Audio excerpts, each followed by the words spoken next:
That's all right. Hopefully it'll just sit there until I actually hit the fader.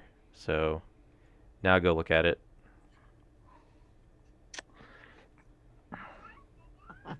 You had to be picky. We're never going to get Zach back now. That was the plan the whole time. Quick. We got to get through 30 movies. I just made in the time thing. I Go made ahead. this Filmsplosion an hour long. I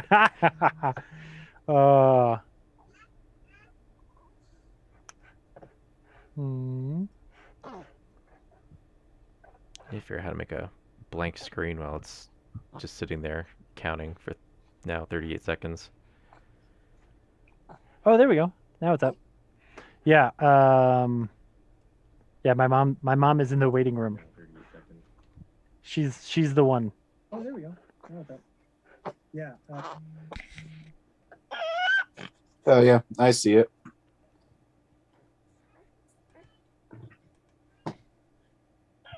Cool. And I hear Leona on it.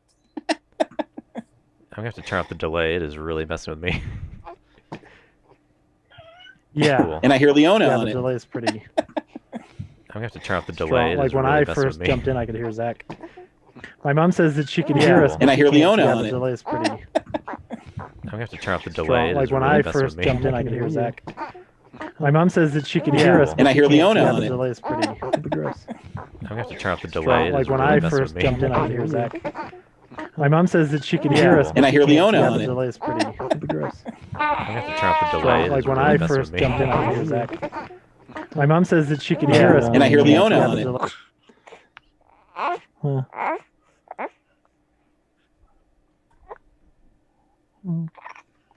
Whoa. Whoa. Hmm? You look drunk.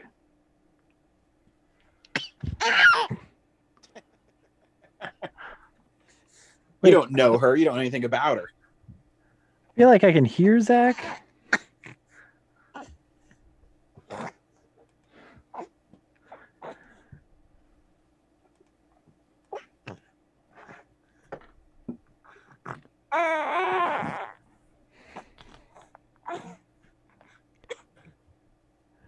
Is Zach not back yet? Nope.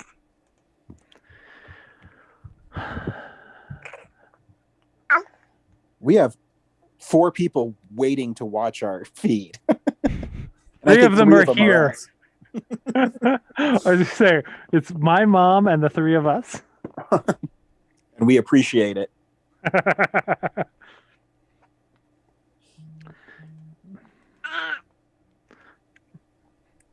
Man.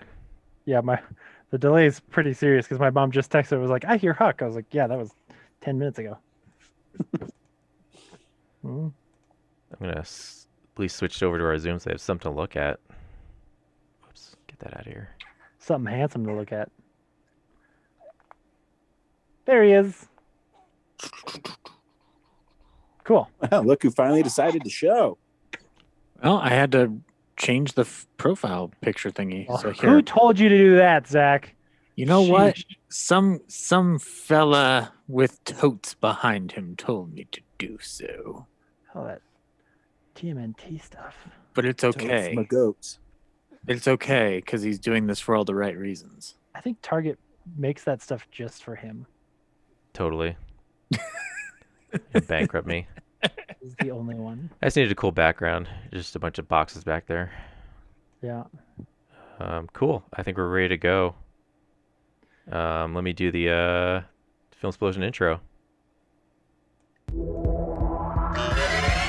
Here we go again, it's our Filmsplosion, a movie countdown of real devotion. It could get long, so bring your ibuprofen. I'm telling you all, it's a Filmsplosion. What's got the best acting? What's got the best direction? The cream of the crop, here's our selection. From comedy to drama, even blaxploitation. I'm telling you all, it's a Filmsplosion.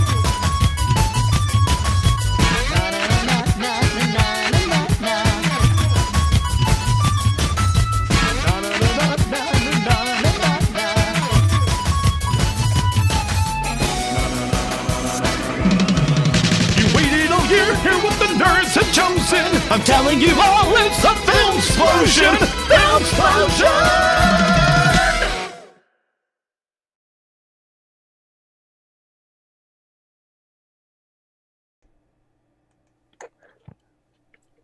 This is Real Nerds Podcast, unofficially the official podcast of Denver Fan Expo Con.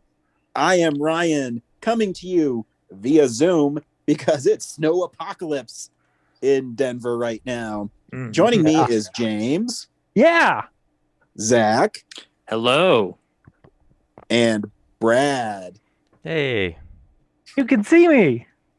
Yeah, we're And doing a first every live stream. week on Real Nerds Podcast, we see a new movie and we podcast our experience of the world. Except every once in a while, we go back in time 2 years and we reveal our favorite films of those years in a top 10 countdown we call Filmsplosion. And we are going to be doing Filmsplosion 1981, the year I was born. The year Rod Stewart hit the top of the charts with Tonight I'm Yours. Zach wasn't even thought of yet. Oh, why would you think of me? That's a stupid idea. You're still 10 years away from being conceived, right? There, Zach? Yes. And some would arguably say that it shouldn't have happened to begin with, but we can't change the past, right? No. Well, we can. We just got to get a DeLorean. Oh, shoot. Ryan, let's go back in time and make sure I don't exist. So if you never listened to one of our Filmsplosions, we each have our 10 favorite films of this year. We'll go in a specific order. We will tell you what our film is, play the trailer, or Brad, you're going to be able to play our trailer, so we'll just say our number 10 film is, right? Yeah, just say your film, and then in the audio that'll be available on Stitcher or whatever later, the trailer will be inserted. It won't be in the live feed because there's copyright issues. They will block our feed which is dumb because they're trailers, they're promotional, but whatever. So are we actually watching the trailers now, or you're just going to cut them in later? I'm going to edit the audio in later.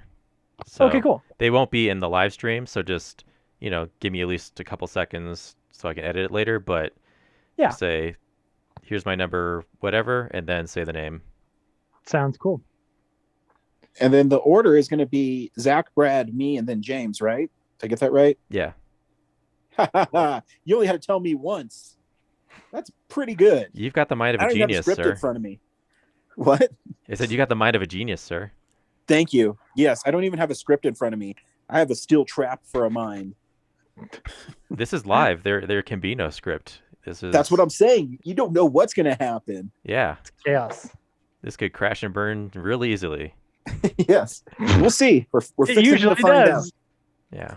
out. I mean, what would a Real Nerds Filmsplosion be without some sort of difficulties? Technical difficulties, please. We've already had stand one, by. the snow. Yes. All right.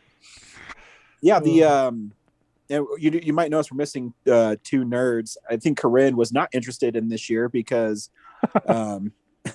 There's no British movies in it. there's There's no too much British movies. badass. And if you actually go through the movies that came out this year, you better be kind of a horror movie fan because Yeah. the slasher movie craze was in full effect. Yeah, I will say I actually struggled more than I should have, considering how easy the top half of the list is. The bottom half, which I'll talk about, I was like, oh, like I could put some stuff on here, but I'm just gonna piss people off. Like, Ooh, we You're got like, he hasn't seen this slasher movie. He hasn't seen this one. He certainly hasn't seen this one. a comment on our live feed. Oh my! Whoa. From who? Sixth Jayhawk said, "That's correct. I've only seen one 1981 movie ever." Oh, that must be Corinne. I guess so. Yeah, that's Corinne because she loves Kansas, and Kansas Yeah. sucks. Yes, Hey, so especially in she's- basketball. They're She's the worst not on the basketball show. team Why? ever. Cool. Anyways, I should also mention, in place of the audio of the trailers, like when you introduce your film, a poster of the movie will come up for the people at home. Oh, So, cool. oh, Corinne says hi, guys. Hi. Hi, Corinne. This Where is the are most you? convoluted way to say hi to someone. we got on a Zoom so we could live stream it to the internet, so you could go into the chat and go, "Hi." She wants us to plug the 2021 Movie Madness. Oh my God, this isn't talk to Corinne through the internet on a 5-minute delay podcast. Come on. Oh, that would be the most niche podcast ever. We might get a huge audience out of it. Yeah, sorry, Corinne. I was screwing around with this live feed, so I didn't post your little trailer onto the stream yet. But you said by tomorrow, and there's still a few more hours left in the day, so I will get to it after we finish this Filmsplosion. Wait, you lost another hour because of more daylight savings time for no reason. Damn it. Oh my God, I thought this podcast would go faster because we don't have the trailers, but if we spend this long talking to Corinne, we're never going to get through this. I'll just say really quick, she's doing the March Madness again. So Cool. it's Disney But with Pixar Disney films. movies. Yeah. And there will be a trailer with her and Jerry talking about their predictions. So Very cool. yeah, watch Facebook for all the polls. Is the winner The Rocketeer? That's technically a Disney movie. Did you submit that? No, Then no. I just assume that the right winner should win. Isn't that how this works? Okay. I'm ready. Cool. Sweet. So let's go back in time to 1981. Zach, what is your number 10 film from 1981? All right. My number 10 film is a film that is not it's not like a newly created film. It's a compilation film, but it's a film that I picked up on video when I was a kid, and I ran through it constantly because it features some of my favorite cartoon characters of all time. And these kind of compilation films were the only way you could watch the Looney Tunes in a theatrical setting. So my number 10 film is the Looney Bugs Bunny movie. Huh. Yeah. So yeah, Looney Bugs Bunny movie. It's just a compilation film of several shorts strung together through interstitial ones. They've done a couple of films like this, like Daffy Duck's Quackbusters and other such Bugs Bunny Roadrunner movie. But this is the one that we had on VHS because I guess we must have gotten it from like a Costco or something when they repackaged it under a new looking title. The short that I remember being in there the most was the Bugs and Daffy on a vaudeville stage, like fighting with each other. And that's where I first saw that cartoon. I don't remember seeing it in the Cartoon Network run where they would like show hours of it. So yeah, if you like Looney Tunes and you like watching it with the I like Looney Tunes. Yeah, I know you do, Ryan. I know you do. It's why you and I would be able to connect on this. But yeah, no, if you it's kind of actually weird. Like these films are actually, I feel like, good introductions to the Looney Tunes for a certain generation. If you didn't grow up with Cartoon Network, like having hours jammed down your throat, and you don't like want to watch the new HBO Max series, which is a stupid thing. Why would you not want to do that?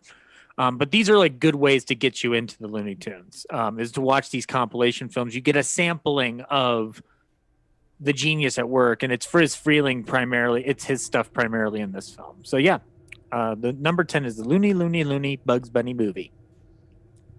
Very cool. Nothing wrong with Looney Tunes. Mm-hmm. Brad, your 10th film of 1981. Yeah, this is gonna frustrate some people, but you know, I watched it once and it was okay. And a lot of my bottom of the list is gonna be I watched once and yeah, it's enough okay. to qualify it for yeah. Oh, the internet just freaked out and now I can't see YouTube anymore. Great. That's I great. can see you. All right. I can see you. You're good. Yeah, feed's fine. It's so much harder when I have to talk and do the switcher, but here we go. And this is why you were supposed to be a robot, man. So yeah, it's a sweeper. I didn't leave the poster up that long. Dang it. It's a Escape from New York. You jerk. I thought for sure because of the sweeper thing, I thought you were saying it was a sweeper of Raiders. I was like, what the fuck is wrong with you? No. And I can't. Freaking YouTube. Hang on, let me reload. This is stupid. Why don't you tell us about Escape from New York while you're doing it, Brad? Yeah, Escape from New York is a movie I watched, and it was okay. I barely remember any of it. I mean, it's cool. It's definitely stylish, but story-wise, I wasn't like didn't do anything for me. So, It's better than Escape from L.A. oh yeah, I should point. Yeah, Escape from LA is so much Yeah. sillier and more nonsense. Yeah. Yeah, like Snake Plissken is cool. I just wish he was in like a more interesting movie. Yeah, I think that's totally what? fair. So I don't have to talk much more about it because I'm sure it'll come back later. Yeah, it'll come back in 1 or 2 rounds. Yeah, I don't know if anyone. I had a sweeper graphic where Tote from Raiders of the Lost Ark, his face melted and said sweeper. Yeah. Yeah, we saw it. I saw that. Yeah. Oh, you guys are Yeah, we watching? saw it. Oh, okay. Yeah. I told you weren't listening to me. I was trying to think of like I'm walking and chewing gum over here, trying to do the. Yeah. The feed's working great, Brad. You just talk about your movie, man. Okay. Well, good thing it was one I don't care that much about, so I was able to stumble through it. So yeah, I'm good. I'm good on Cool. Escape from New York. It's a movie from '81 and that I saw, so it's on the list. So my number 10 is, I'm sure, going to sweep a lot of legs, and I'm really sorry that I'm doing this, but I mean, this is where it lands. My number 10 is this film. My number 10 is a slasher film called The Prowler. Interesting choice. From Joseph Zito, who directed Friday the 13th, the final chapter, Mhm. with makeup effects by Tom Savini. It's about this guy who kills people at a dance, Yeah. and that's the point. That's the plot of the movie. Is he in the military? Because the Yeah, poster- so his getup is like World War II military guy. Gotcha. So Always. I mean- usually an image that terrifies me. Like, Yes. definitely a good choice there. I mean, it's like the kills are pretty creative. I rewatched it last night because I was like, yeah, this movie's fun, but it's only 88 minutes, but it's a slasher film that really drags because people are just really annoying in it. And Yeah. you go, I don't care if this person dies. And but And the then they makeup do. effects are really cool, and it's pretty gruesome. And it lays the groundwork for his further exploits to making a Friday the 13th film.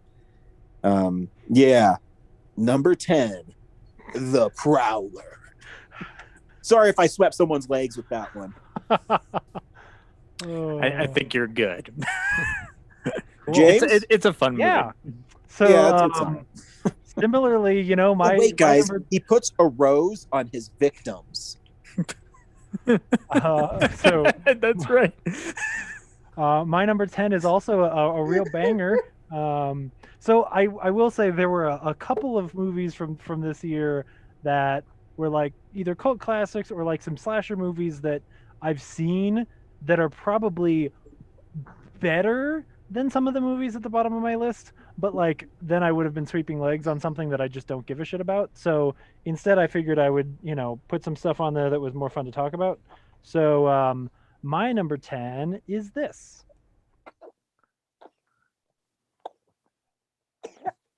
I like your background. Thanks. So these sexy ladies are for my number 10, which is For Your Eyes Only, which is a Roger Moore James Bond movie that came out that year that I have seen. And there's, if you asked me to pick out one scene from this movie that I could remember, by comparison to like other James Bond movies, right? Like, if you gave me like a lineup of different scenes from Roger Moore movies, you were like, pick the one from For Your Eyes Only, would I remember it? No, I wouldn't be able to pick this from it. So it's more just that I like the Roger Moore 007 movies as much as you can, considering how problematic they are. And it's fun. Like I would watch this. I actually just bought the whole collection because I wanted to watch through them. And so I watched Dr. No and I was really bored. And I was like, shit, this was a more boring idea than I was expecting it to be. But I'm gonna slowly get through it. Well, it's funny you say that because when you go back, I don't remember For Your Eyes Only at all. And then you'll go back and say, man, I really liked Moonraker when I was a kid. And then you watch Moonraker and you go, this is a piece of shit. I think I knew Moonraker was bad as a kid. Oh, see, you're smarter than me. I just like, I mean, I remember thinking it should be cool because like space and Jaws, but then like Jaws falls in love with an astronaut or something, and then doesn't he die in space? You know, I don't know. It was weird. The one before it where I think they introduced Jaws was awesome. But yeah, For Your Eyes Only. I don't know. It's a movie. Zach, you're number 9. Look how fast we're going through this list. I know. This is efficient as all hell. Okay, so my number 9 is the first of 2 werewolf movies on my list. And this one may not be the most prestigious of the choices, but I still enjoy it a lot. And it was one of my first Scream Factory purchases. So my number 9 is this. Is it up, Brad? Okay, my number 9 is The Howling. It's a Joe Dante movie. Woman goes through a traumatic encounter with a serial killer and goes off to a retreat that is called The Colony, and it is full of werewolves. So a nice little reason to watch some Joe Dante werewolf action. Yeah, we're going to probably be talking, at least from Ryan and myself, we're going to be talking about another werewolf movie that is a lot more well regarded. But this one I think is underlooked. And I think that it still has a lot to offer in it. I think Rob Bottin's werewolf makeup is super fun to look at. It's not the same as Rick Baker's for the other one, but it's of a different quality. And I appreciate Joe Dante's, kind of like crazy sense of humor, and it's stuffed into this film as well.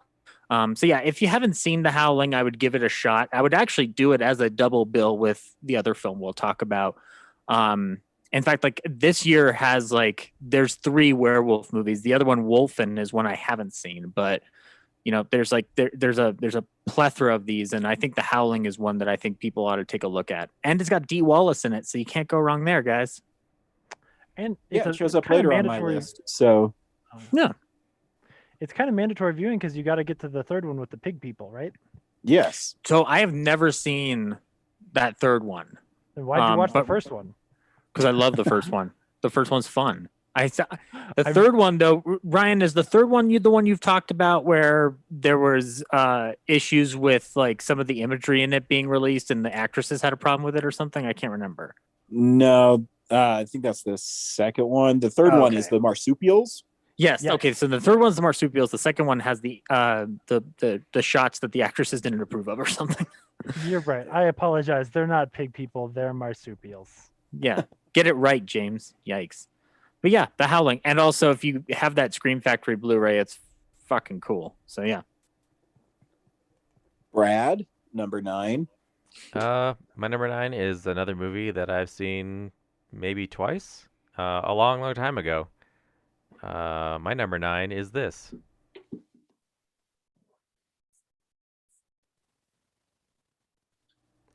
So yeah, my number 9 is The Fox and the Hound, and it is a story of 2 creatures that should be enemies, but they're trying to be friends, and it's he's a fox. Yeah, a fox and a hound, and I'm a hound dog. The hound is supposed to hunt the fox, but they want to be buddies, but the world is trying to make them enemies, and I don't remember much else beyond that. It's a cute movie. It's not like Disney's best movie, but it's cute. Yeah. I own it. I gotta just pop it in and rewatch it at some point, but yep. That's all I got. Would you say that The Rocketeer is better than Fox and the Hound? I'm yes. trying to lay some groundwork here. Okay, cool. Yeah, it's not really fair because I haven't watched The Fox and the Hound as much as The Rocketeer, so it's not a fair evaluation. I think that's totally fair. No, Yeah. I think it's totally fair that The Rocketeer is better. Yeah, no, you're right. All right. My number 9 is man, this might be controversial to say, but I'm going to say it anyways.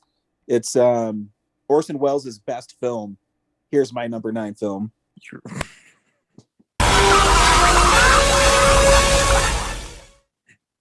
My number 9 film is History of the World Part 1. Why does everybody hate me this time? And it's a Mel Brooks film, and it's kind of like a bunch of vignettes of historical moments in history. It's a sketch movie. Yeah, it's really silly, but there's moments that really stick with me. The Inquisition is really What funny. a show. There's I watched it like last week, and there is some dialogue in it that's a little hard right now to listen to. Also, when I was younger, I loved It's Good to Be the King, but now you're like, oh, this isn't right. But it's still funny when he has dudes launched and he shoots them. It makes me laugh. What are you talking about? They are my people. I am their sovereign. I love them. Pull. It's really, I mean, you have to like Mel Brooks because the humor is really like slapstick Humorous. Yes. But it's funny. Ironically, the first place I saw this is in high school in history class, and I don't think the teacher wanted to teach that day. And, That's the same. and same for I've me. always wanted to see part 2 because I wanted to see Hitler on Ice. And it still has one of my most favorite jokes in films ever is when Moses says, "And now I come to you with these 10 commandments," as he drops the other 5. It's really stupid, but it's really funny. And I always have a soft spot in my heart for comedies like this where they never take themselves seriously. Yeah, it's a fun film. Yeah, the only time But I've seen I like it was films better. history class too. Did you really? Yeah. Ridiculous. You So guys who's your had a- teacher, Brad? Because we both went to the same high school. So Yeah, who was that? was it Fudge? I don't remember. Was it Miss High? No, I don't remember that name. I'm sorry. How cool of a high school did you guys go to that they were showing you History of the World Part 1? We went to Golden High School, home of the Demons. Yeah. Okay, because I went to a high school where we couldn't watch an R-rated film without a friggin' permission slip. We got Meh. to watch the Romeo and Juliet where Oh yeah, Oh yeah, with the boobs. Yeah, yeah. boobs. I think that every school does that. Yeah. Yeah, we got to see some cool stuff. Sorry, your school sucks, Zach. Oh Yeah. yeah, no. Well, no. It Just because it you're only younger than us. it only sucked up until I got to the writing on film class in high school, where after I got the permission slip signed, they showed us everything from Shawshank on down to Do the Right Thing. So it got better eventually, but still, But it'll Screw never you be as good as watching History of the World Part 1. no. We did see Swing Kids though in middle school, and that was cool because everybody cried and rightfully so because it's very. Crying is cool. That's not what I meant, but okay. Wow. Guys, we need more jokes. We lost a watcher. I've got Well, 5 Coon people. had somewhere to be. I'm seeing 5 people watching right now. So. Yeah, but that's because you joined. Oh, okay. There used to be 5 before you got on. Oh, okay. Also, I'm seeing video of myself 5 minutes in the past. Now that there's 4 of us here, that literally means it's us and my mom. And I know because every few minutes when Huck is on the screen, she texts me. So she's not watching for any of you. My grandkid is a star. Oh, mercy. All right. Anyway. James? Cool. Number 9. Yeah. My number 9 is a movie that actually should probably be higher, but I haven't watched it since I was a kid because it's so weird that why would I watch it again? So my number 9 is this movie.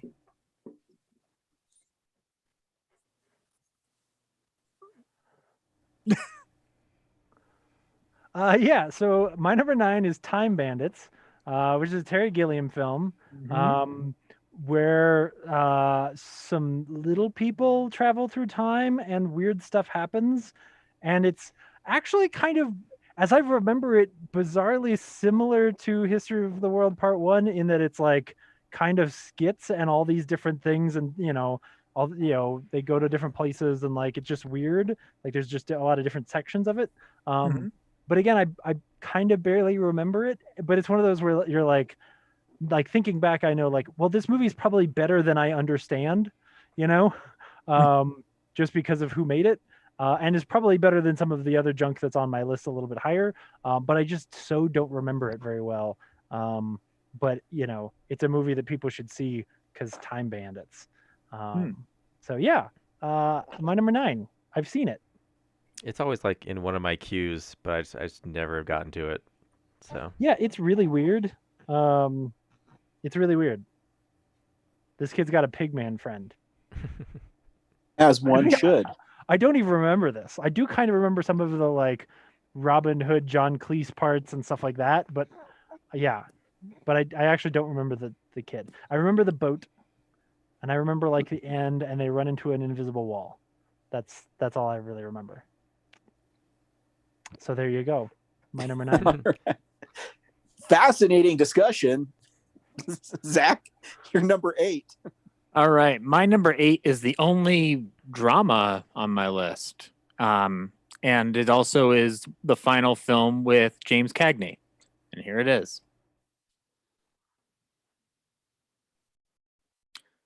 So yeah, my number 8 is Milos Forman's Ragtime. Now, full disclosure, it has been a while since I've seen the movie, but it does still stick in my memory. It takes place at the turn of the century and deals with racial prejudice and strife at that time. It features James Cagney in one of his final performances as police commissioner Rhinelander Waldo. I think it's one of those Milos Forman movies that no one's gonna think about right off the top of their head when they think of Milos Forman, but I would recommend people check it out. What movie do they think of when they think of him? I would say One Flew Over the Cuckoo's Nest, or People vs. Larry Flint, or Man on the Moon, or Amadeus. The one with Mozart. Mohu? Zot. But I waited for you to say that title just so I could do that joke. And it was like the 6th film you listed. And that's how pathetic I am. I'm like, I gotta get a joke in.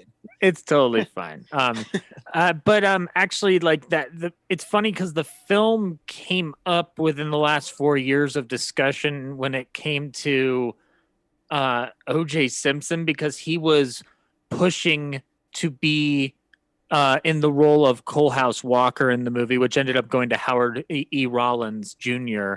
And his character is set up as such that he doesn't feel like race should determine his actions as a man. And when you watch the movie, I think you find that it is a very interesting portrayal of racism in that turn of the century kind of an area. And also really to watch James Cagney, even literally within the last throes of his life, still giving a wonderful performance, even though it's not supremely active, is a great thing to watch.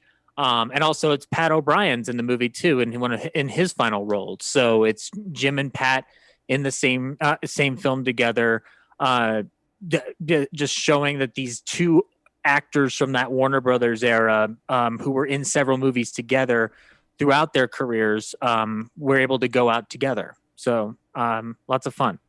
So yeah, my number 8, Ragtime. I want to rewatch it again because it is like one of those historical epic movies where you're sitting down with it, like it's an evening. So Brad, number 8, right? Yep. Yes. My number 8 is really on my list because of the story. Not so much the movie itself, because again, can't remember it that well. But there was this anime that I remember watching as a kid, and I got it mixed up with a bunch of other different things. And for the longest time, I couldn't figure out like what this anime was. And then I was working on something on like late at night, and I was just watching YouTube, and I got like a suggestion for it. I remember when this happened. Yeah. Yeah. So this is my number 8.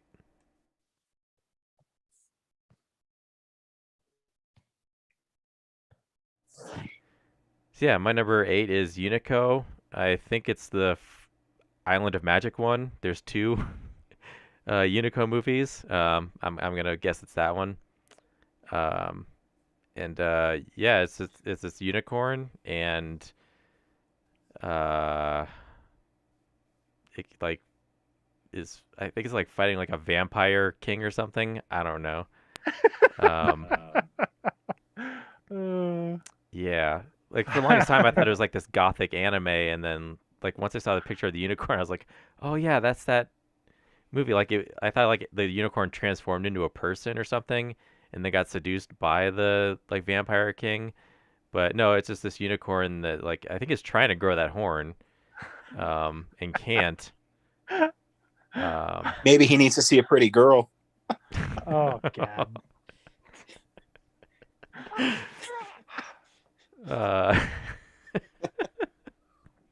I'm just thinking about how we can't edit this. Why would we need to? That was a PG joke. No, I was thinking about the other episodes where I've edited out. Or, yeah.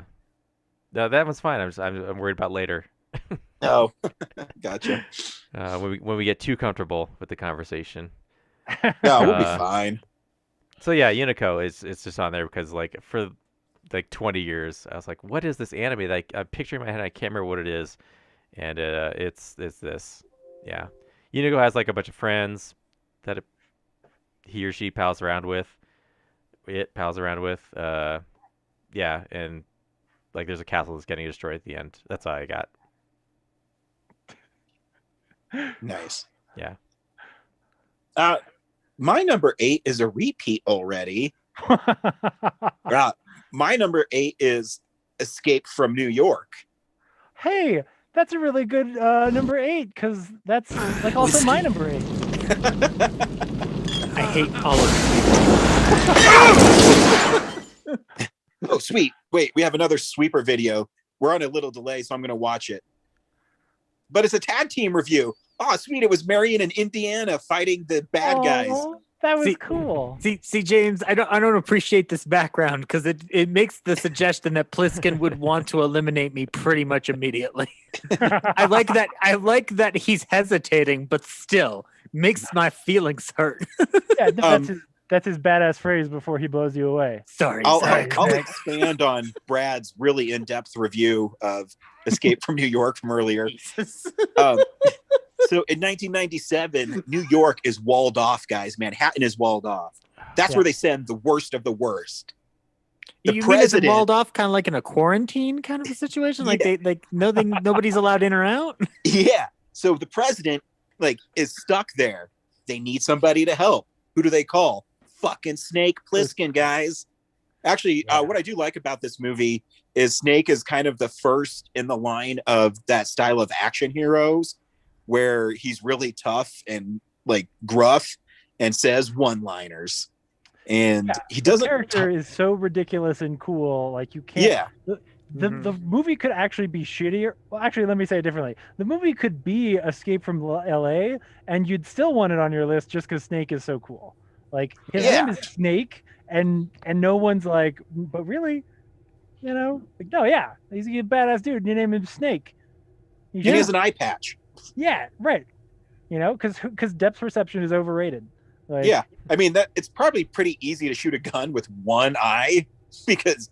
To shoot a gun accurately, you do need to have your sights lined up, but you only need one eye for that. It's cool. Ryan, two people have proved that's possible. Him and Taranga Leela. He only needs one eye because he wants the playing field against his enemies to be more level, right? If he had two eyes, their heads would just explode when they walk in the room. He'd be too cool. Yep. Yes. He'd be too deadly. He'd kill it. He'd be like that dude from the Daredevil movie where kills you with a peanut, Bullseye. Bullseye. Yeah. More So he's peanuts. got to lose an eye. That way he's got to use a machine gun because he can't quite figure out how far away you are. Hey, you know? hey, James, does that same guy who kills people with the peanuts want a bloody costume?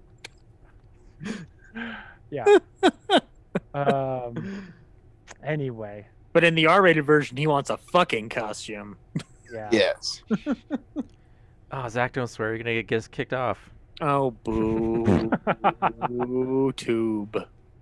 That's okay. If we get kicked off of YouTube, my mom can go back to folding laundry.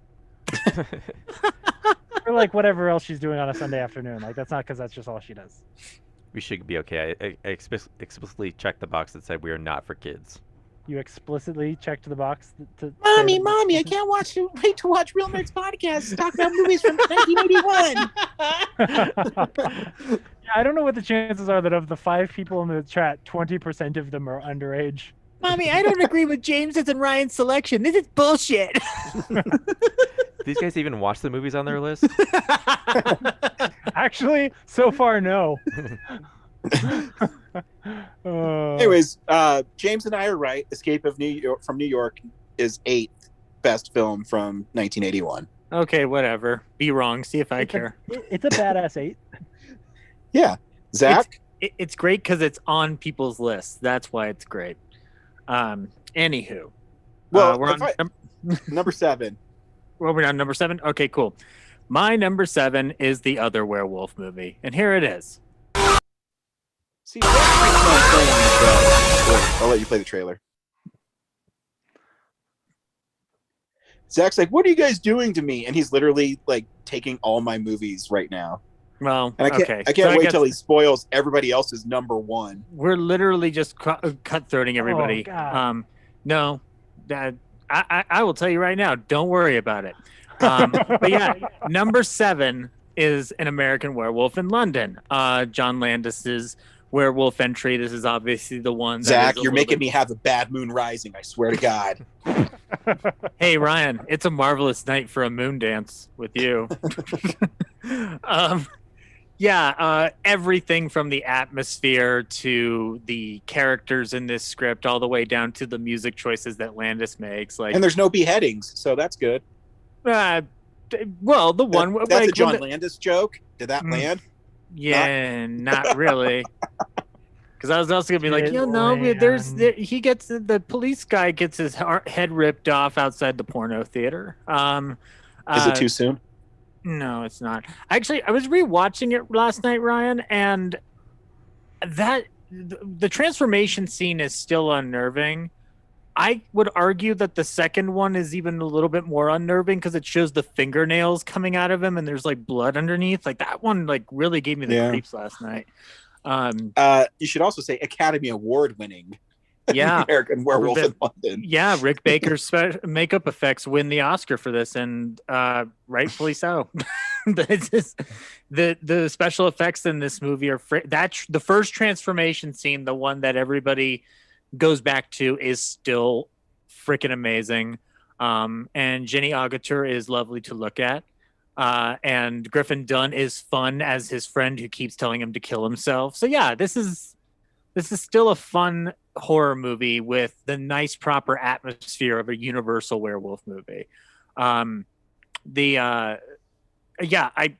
if you haven't watched it by this point, you should probably check it out. But it's a fun time.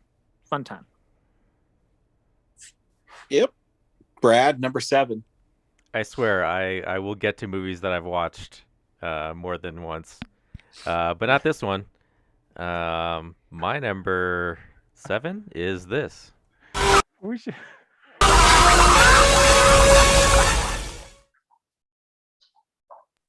We should just change the name of the podcast to List of Movies. Real Nerds List of Movies. My number 7. Okay. No, I gotta defend you. I gotta defend you, Brad. It's one he hasn't really watched. Yeah, I'm sorry. A, you haven't watched this movie. B, no, I've watched it. Third, not no, often. but it's okay. It's the 3rd worst Muppet movie. Let's all just be okay with that. And it shouldn't be higher than number 7 because it's not even on my list. Like, you shouldn't feel bad about this, Brad. You did great. James, you're breaking my heart again.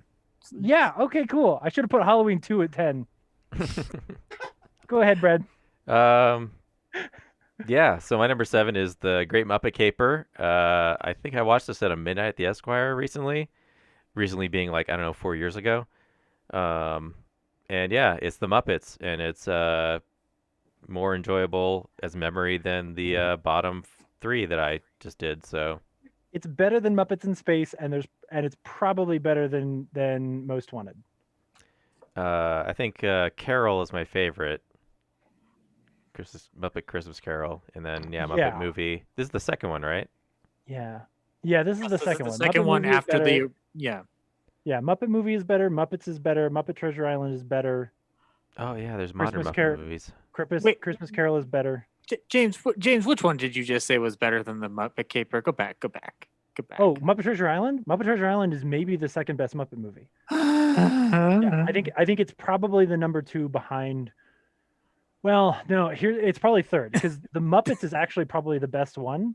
I think the Muppets is probably better than the Muppet Movie, and then Christmas Carol is great. Treasure Island is great. Like, yeah. See, this is the shame of it being a live YouTube feed because you may watch a 30-year-old man cry right now at what James just told me. You know that I'm right because they didn't make any more Muppet movies for a while after this one. Well, they made Take Manhattan not too long after this. Yeah, but nobody watches that one either. What's the third one? Together again. Gee, it's great to be together again. You don't watch that one? What's wrong with you? Oh no, Manhattan was the one I watched at the Esquire. I'm not sure I've even seen this. Yeah, it's because Great Muppet Caper's not that great. Ah. I just watched it because I watched all of them with Leona recently. Like, Muppet Caper does not hold up well. Just wait. Leona's going to grow up and she's going to be like, Muppet Caper's the best one. No, she's not because she already had more fun at Treasure Island. Anyway. She grew up in Sorry, quarantine. Brad, this is your movie.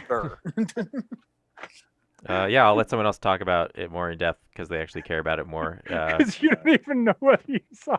Yeah, I think I just completely mixed that movie up with another one. So, Ryan, your number 7.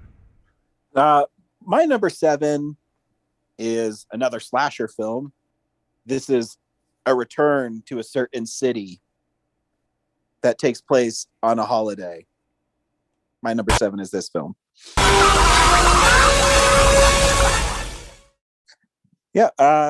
My number 7 is Halloween 2. And Halloween substituted its atmosphere and slow burn approach to the first one for a more traditional slasher film. And it owes a lot to Friday the 13th, this one. Yep. But it's really well shot. It's really cool. It takes place in a hospital. This is the one where you learn that Michael is related to Laurie Strode. Do you think that? Yeah. I was gonna say, you said it owes it to Friday the 13th. Do you think they didn't have a plan to do a Halloween sequel, but once Friday the 13th hit, they were like, oh, let's just do that? Yeah. Well, yeah, they didn't. They had no notion of making a sequel. They set it up though, because at the end, after Loomis shoots him, he's gone. All interviews by Deborah Hill and John Carpenter state that they did not intend a sequel initially. This was brought on by not Joseph Wolf, Erwin Yablans wanted it, and he wanted to make The Fog with him too, and then Carpenter went over to Avco Embassy for The Fog, and Yablans sued them, and part of that settlement was you've got to do Halloween 2. Which is all in that Scream Factory Blu-ray. But I mean, Ryan, I have a question for you on this. Do you think that they actually hold back on the gore compared to Friday the 13th? Because I'd argue that they do. It's differently made, but the elements of him, stalking through the hospital and killing people is more in vein of Friday the 13th than the first one. Yeah, totally agreed. Because clearly the amount of gore in there is a direct result of Friday the 13th popularity. But I was trying to think in my head the other day of comparing the two, and I'm like, yeah, even then Halloween 2 still manages to pull back and do a lot more stuff in the darkness and shadows and stuff. Yeah, I mean, Yeah. I still think the Halloween films probably have a higher budget and they're a little more moody. I mean, there's a film that shows up later on my list that I think's better as far as slasher films go. I think this is all determined on your fan base too. It can be. Well, Yeah. no. And I'll talk about it later, and I'll explain why. Okay, cool. But no, I mean, Halloween 2 is a fun movie. Yep. And you know, I'm always down for Michael Myers. Yeah. Who isn't down for him? We're That's what so I mean. down for him. We can't wait for a new one this year, which was supposed to come out last year. Stupid pandemic. Yeah. James, number 7. Yeah, my number 7 is a repeat. My number 7 is History of the World Part 1. Oh, Which is on really? Yeah, it's on the list because it's funny, and I've seen it. And I would say, like, of the Mel Brooks movies, like, this is not, like, I don't actually own this one, though I've seen it a number of times. I don't think I watched it in high school because that seems like a terrible choice by educators. No, still the best choice. But I was gonna say, and Brad or Ryan kind of hinted at this. Like, I think this is one of the ones that has not aged as well. In terms of, like, Blazing Saddles, you watch it for humor, and you're like, yeah, but it's still pretty on point. Like it actually applies, and what he's saying is correct. It's just like you're not supposed to say that. Whereas there's definitely some problematic stuff in History of the World where I'm like, okay, whatever. Like I'm gonna roll on, but like, ugh, you wouldn't do that today. And it's stuff that I think it's because of the way he contextualizes it. Like some of those jokes would have been in the other movies too, but in those movies he's just being more straightforward about it, right? Yeah. Whereas here, yeah, like the good to be the king stuff, which like you kind of get what he's doing, but it's also just a little like more shuddery. I think when you watch it today, whereas like even when I was a kid and I first saw this for the first time, I was like, yeah, whatever. So, but yeah, I think it's good. You know, Mel Brooks. I've seen it. It's funny. I like the background you chose because that part's really funny.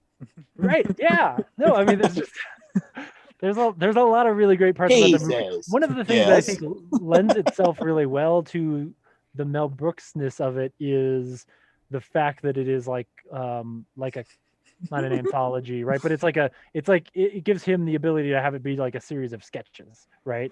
Whereas there are parts of the other movies that slow down. I mean, even like Spaceballs, there's parts where I'm like, oh, this part's a real snooze. Like, let's get on to the next bit, you know? Whereas here, you bounce around a nod. It's almost more like watching a sketch show, you know? It's very much like a big budget version of a Your Show of Shows if they were focusing on one theme throughout the entirety of it. Right. Also, Judas, tried the mole wine. It is wonderful. No, leave us alone. Cool. Zach, I think it's you. All right. Well, my number 6 is a repeat. It's History of the World Part 1.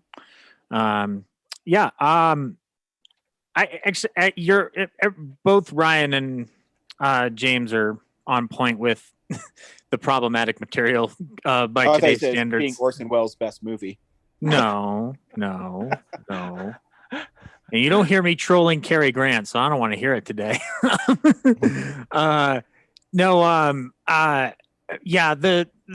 The elements of It's Good to Be the King haven't aged particularly well.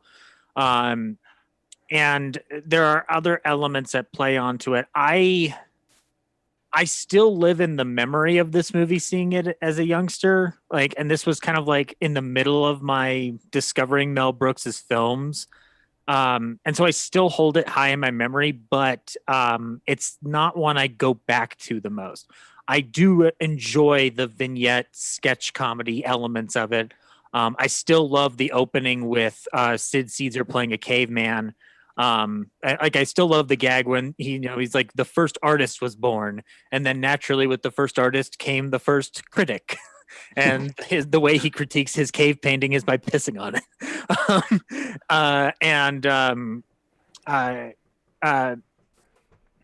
Gregory Hines dancing, the gag about Roman red, a whole field of wacky weed, and then them knocking out the guards by making a giant blunt and chasing down a chariot with it. Madeline Kahn going down a line of men consorts and going no, no, no, no, no, no, yes, no, no, no, no, no, no, yes. Like it's another example of like what if you want to watch Madeline Kahn be a genius even for like a split 5 minutes, like there's a fun what? I said, and I do. Yeah, exactly. And that's a good in anything, and yeah. Yeah, and that's a good sampler of her work. Like say when 8:30. I mean, she made a lot of big choices in that movie. Yes, she did. She did. She made a lot of big choices, and that's why she said at the end, "Wait a minute, yes." I just watched her SNL episode. It's one of the best ones of the first season. Yep. And then Cloris Leachman's bit before the French Revolution, and they talk about how we're so poor we don't even have a language, we just have an accent. And he's like, that's right, we all talk like Maurice Chevalier. Like, so there's like little fun movie jokes inside of it too. But I do think part of the reason like why I still remember this movie a lot actually has to do with the ending of the film where he promises a History of the World Part 2 that we're never going to get. And amongst the jokes in it is, there's a Hitler on Ice, but also Jews in space. And then he makes an entire like Star Wars space sequence with a song called Jews in Space.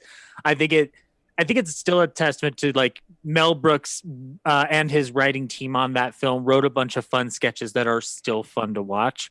And the Inquisition number is a number that I think is one of the most smartly written satirical songs that's ever come out of a film, because it is audacious and brash and out of its damn mind to tackle a subject that touchy with a Busby Berkeley musical number in the middle of Torquemada's torture chamber. Like, it is a very, very bold movie, even though it's talking about stuff that's happened like centuries ago. So yeah, I would recommend people check it out with the context that not everything has held up. Like even the Inquisition number might rub people the wrong way. Like, and I wouldn't blame them for being affected by that. But Mel Brooks means so much to me that I still look at each and every one of his films with a very, very warm heart, despite any aging that has gone on. So yeah, my number 6, History of the World Part 1. Brad, number 6. All right, we lost a watcher, so I got to pick it up here. Get her back on board. We gained 2. We're at 7. Oh, my analytics aren't showing. They're only showing 4. Anywho, I've got 6. My number 6 is a movie that I again watched in high school in class, and I thought it was badass then. And I watched it recently, but couldn't quite get through it. So I just fondly remember it being cool. And my number 6 is this.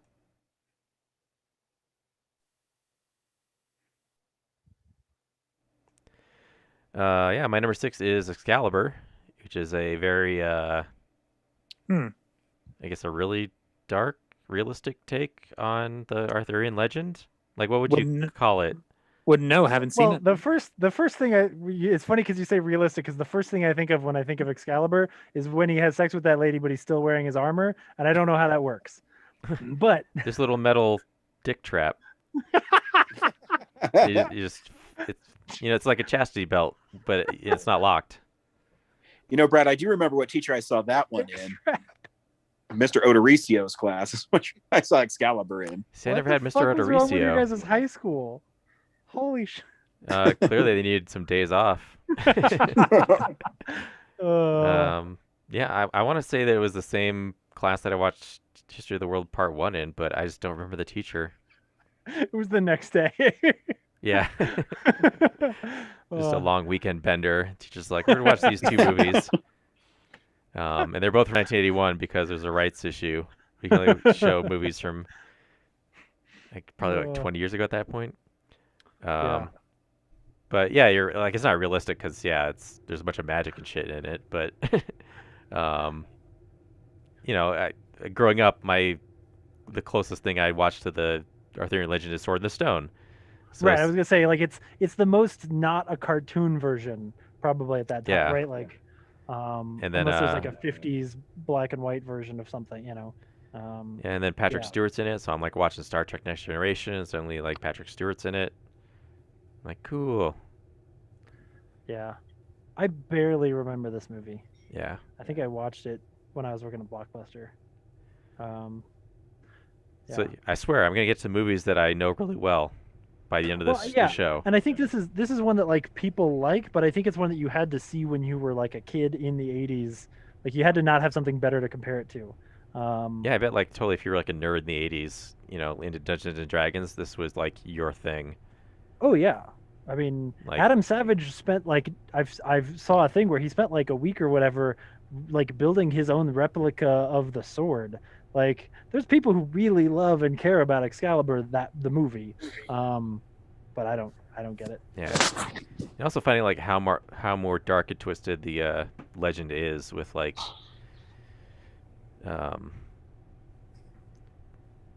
how Arthur isn't like so heroic, he's kind of a jerk for a bunch Right. of the legend.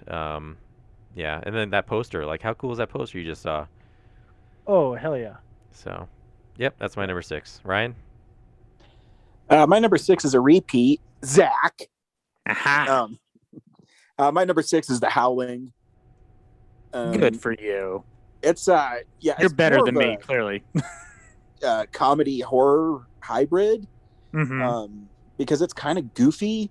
It's got that Dante sense of humor, Yeah, it's a dark sense of humor. Zach touched on it. This reporter goes to a colony of werewolves. But the werewolf transformation is badass.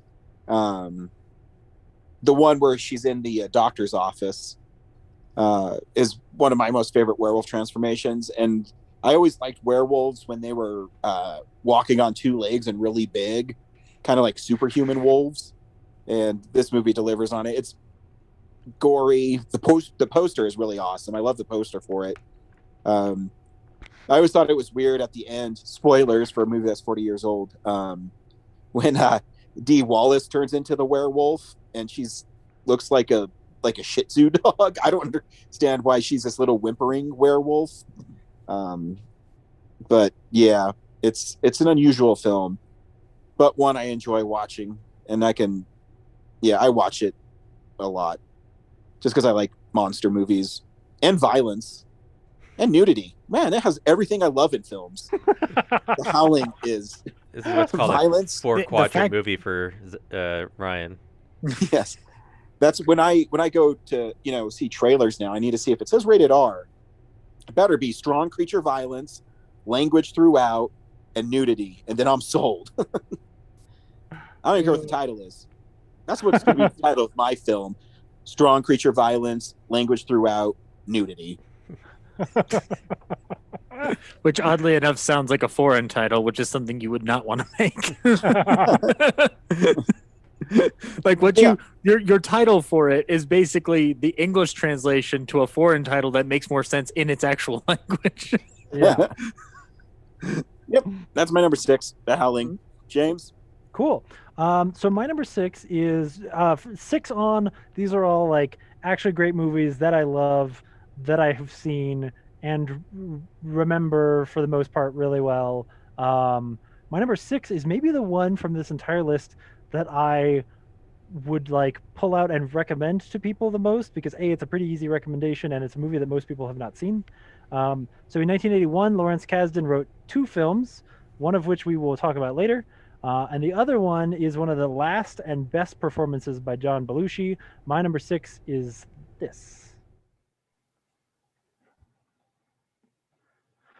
So my number 6 is a movie called Continental Divide, which is like I no one talks about this movie. My mom saw it, I think, when it came out or something like that, and then made us all go watch it when I was probably 12.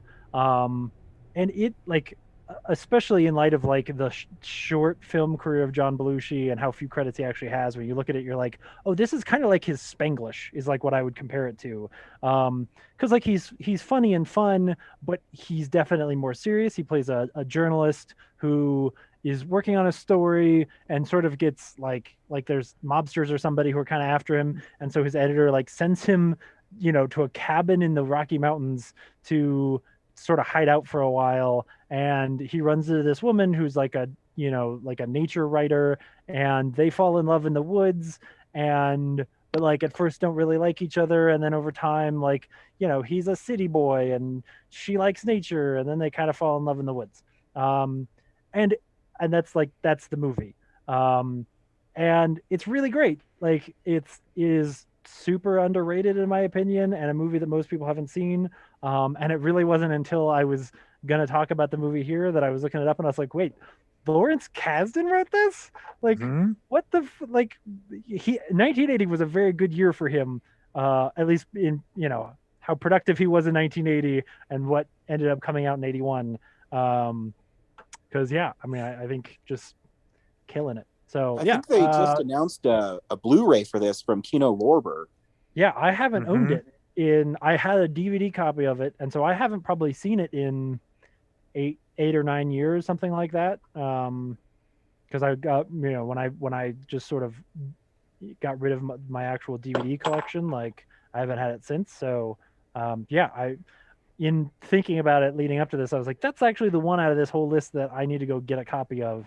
Oh, there's one more here that I need to go buy that movie too. But so yeah, that's good to know, because I sort of assumed there probably just wouldn't be one because no one knows about this movie or cares.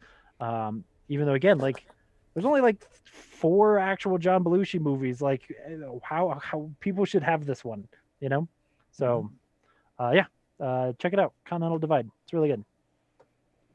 Zach, number 5. All right, my number 5 is going to get me in trouble.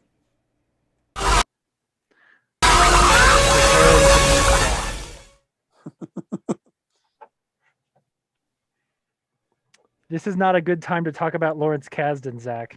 No, it's not Lawrence Kasdan. So okay, just making sure. Yeah, the sweeper. Yep, there we go. All right, so my number 5 is The Evil Dead, Sam Raimi's big breakout motion picture. The story involves Ash and some other people that don't matter in the grand scheme of the Evil Dead universe. Zach, I love you. I'm gonna let you finish, but real quick, Ryan, do you want me to knife him? Yes. Okay, Zach, go ahead. Good luck doing it virtually. No emoji on. How do I thumbs down, Zach? There's a chat you can I know. Send threats to Zach through. Let me put it this way. After this, everything has already been mentioned. Okay, that's a fair rebuttal. Except for one of them. Yes. Okay. So like I don't feel a bit sorry anymore. But anyway, no, yeah, The Evil Dead. Ash and his friends go to a cabin. They read from a book, which you're not supposed to do because that's how you bring the demons out and the evil dead spirits. And of course, do they read from the book, Zach? One of them reads from the book, Ryan. Pretty sure. What? Okay, go ahead.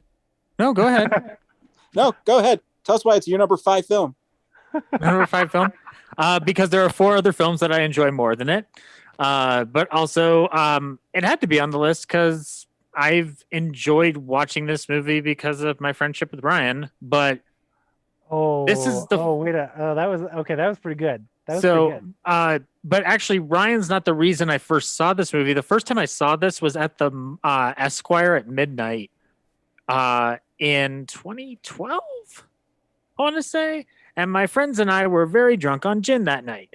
And so we all kicked back and watched The Evil Dead while having a few snifters of gin. And I remember it being a blast. The music that plays off the record player when everything's going crazy, Ryan, I don't know I don't know if it's something they created for the film or it's a piece of source music, but like that creepy, like old timey music that plays in it. Like I just kind of fell in love with that madness of it.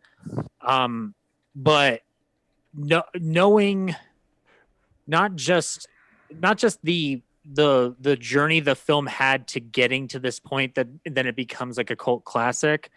But also having listened to the audiobook of Bruce Campbell's memoir and him discussing the making of the movie, I do think it's like one of those films that people should watch if they want some form of inspirational story in regards to the making of an independent film, especially an independent horror movie. Even though the industry has changed and whatnot, this is still a good example of like the tough things you're going to have to go through to make a movie, period. And I rewatched it on Blu-ray not too long ago, where I did all three of them in a row, and everything about it really still holds up, considering that it's the one with the least amount of money put into it for its effects budget and whatnot. Like Ryan, like you have the 4K, like you can probably attest to this. Like everything still pretty much holds up. Yeah. So. But anyway, they don't read from the book because they're listening to the recording of it. Yeah, I was going to yell at you when it was my turn to talk about it, about how you misspoke about the film that you supposedly love at number 5. Let me just course correct you on that. Okay. So sorry if I... Yeah, I mean, you just disagree with me and Stephen King. It's cool, okay? It's cool. Well, hey, Brad, is it too late to move some stuff around on my list? I don't want to get yelled at by Brian. I just left it off entirely. That was a safe choice. Well, no, Evil Dead's awesome. Yeah, it is. Also, it's just not as awesome as Escape from New York. No, it's not. But actually, Ryan, have you been able to watch it with the new score, or is that something that's still not available? I haven't. I think that's only at like it was whatever print they had out. Okay. I can't imagine. I would be kind of hard for me to want to watch it with any other aesthetic than the one that's currently on there. I don't know why. Like it's just I'm kind of used to like how it'd be a weird experience for sure, because I know that movie so well that it'd definitely be a different experience. It'd be like listening to the Philip Glass score on Dracula and being like, this doesn't belong. Right.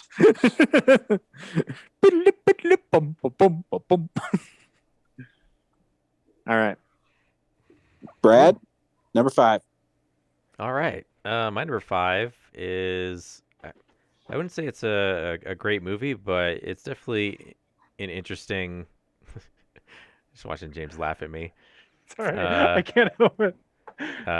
Like as an animation, I think it's pretty interesting to watch. So my number 5 is this.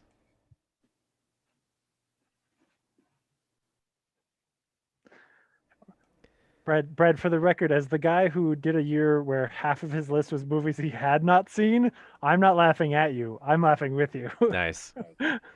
That's all I think about is like when I have a really lame list. I'm just like, remember that one year that James just almost didn't like watch any of the movies on his list?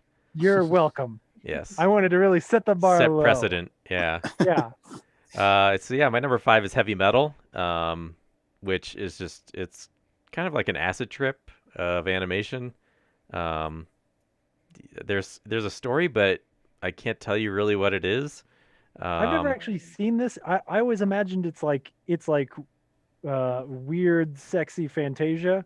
Yeah, is that right? That's pretty accurate. Yeah, it's like a bunch, I guess vignettes of like shorter stories.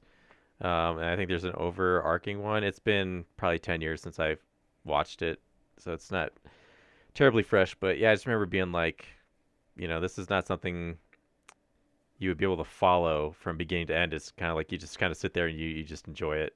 You just take it. Like watch all the bizarre fantasy animation that they have, and South Park does a pretty great parody of it. Yeah, yeah, that's more coherent than this movie, obviously. But yeah, if you want to like dip your toes into like what heavy metal is, yeah, that South Park episode is pretty spot on.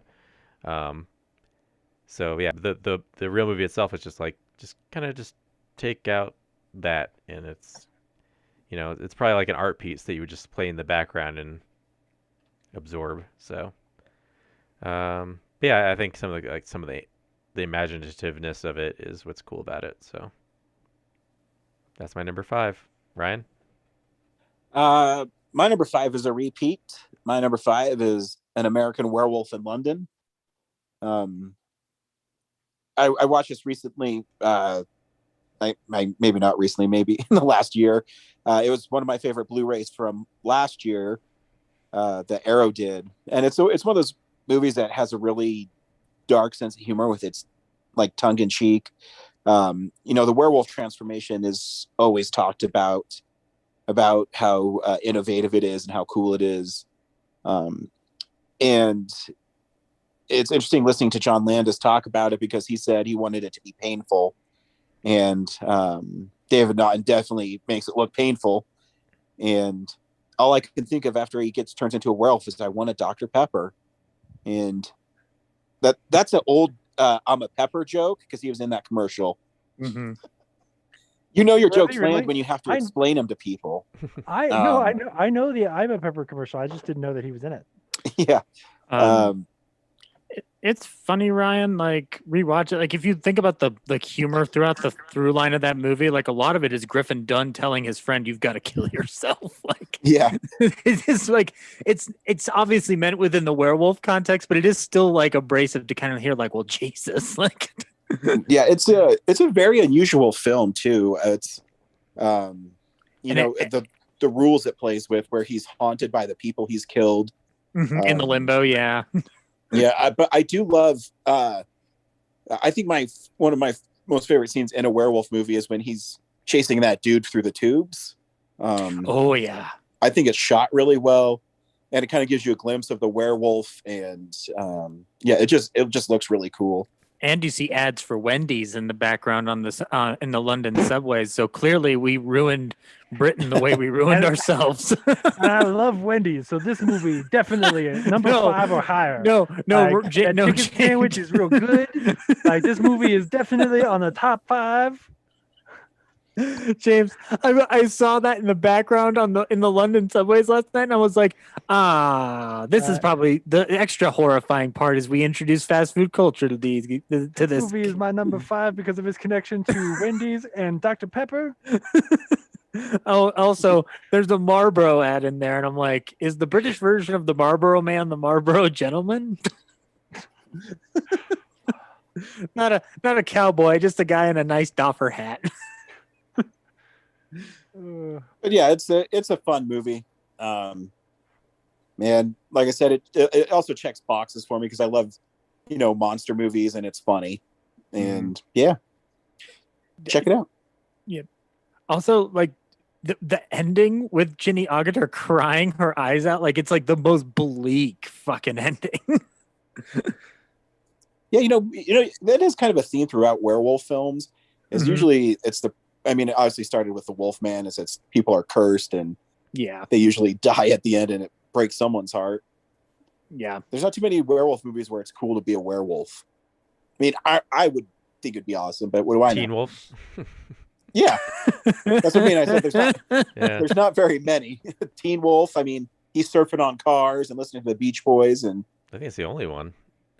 I'm trying to think. I guess Underworld. They kind of think it's cool. Like, there's cool. I mean, it is cool enough that they made a whole series of them. Yeah, I mean, it's not this. I think that was mostly due to the leather pants, Zach. Not. Yes, we do love Kate Beckinsale in those films. I think the vampires got. Fruit Brutes had a happy ending. He has his own cereal. It comes and goes, but it's there. Yeah, needs to be here all the time. It's the best one. No shit.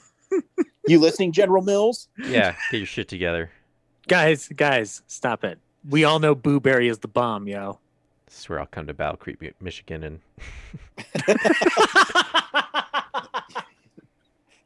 student here who's demanding fruit. He's shaking the gates. Let me in. Bring fruit. I will loot.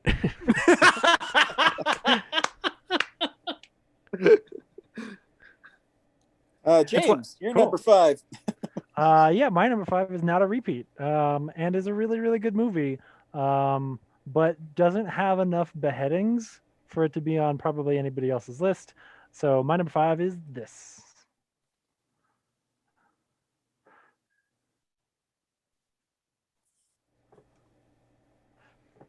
Yeah, so my number 5 is On Golden Pond, which is one of those movies that, like, you know, is like a super drama-y, people talk the whole time, and you grow up hearing about, like, On Golden Pond and how good it is, and, you know, as a teenager, you never watch it because you're like, oh, whatever, that sounds like some, you know, boring talking movie stuff. I want to watch my action movies kind of thing. And then eventually when I watched On Golden Pond, I was like, holy shit, this movie is amazing.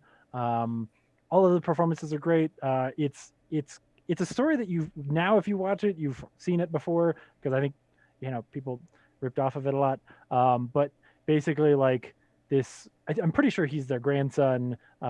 This older couple staying at this cottage for the summer, and it's Henry Fonda and Katharine Hepburn, and their grandson sort of gets pawned off on them for the summer because their parents are going to go have fun in like on vacation, and the grandson, of course, like doesn't want to hang out with the old people, and then, you know, he grows to have a nice relationship with them, and the whole time you're like, Henry Fonda is sort of like starting to lose it, and you're terrified that he's going to die in the end of the movie. And like, that is sort of the tension of the whole film.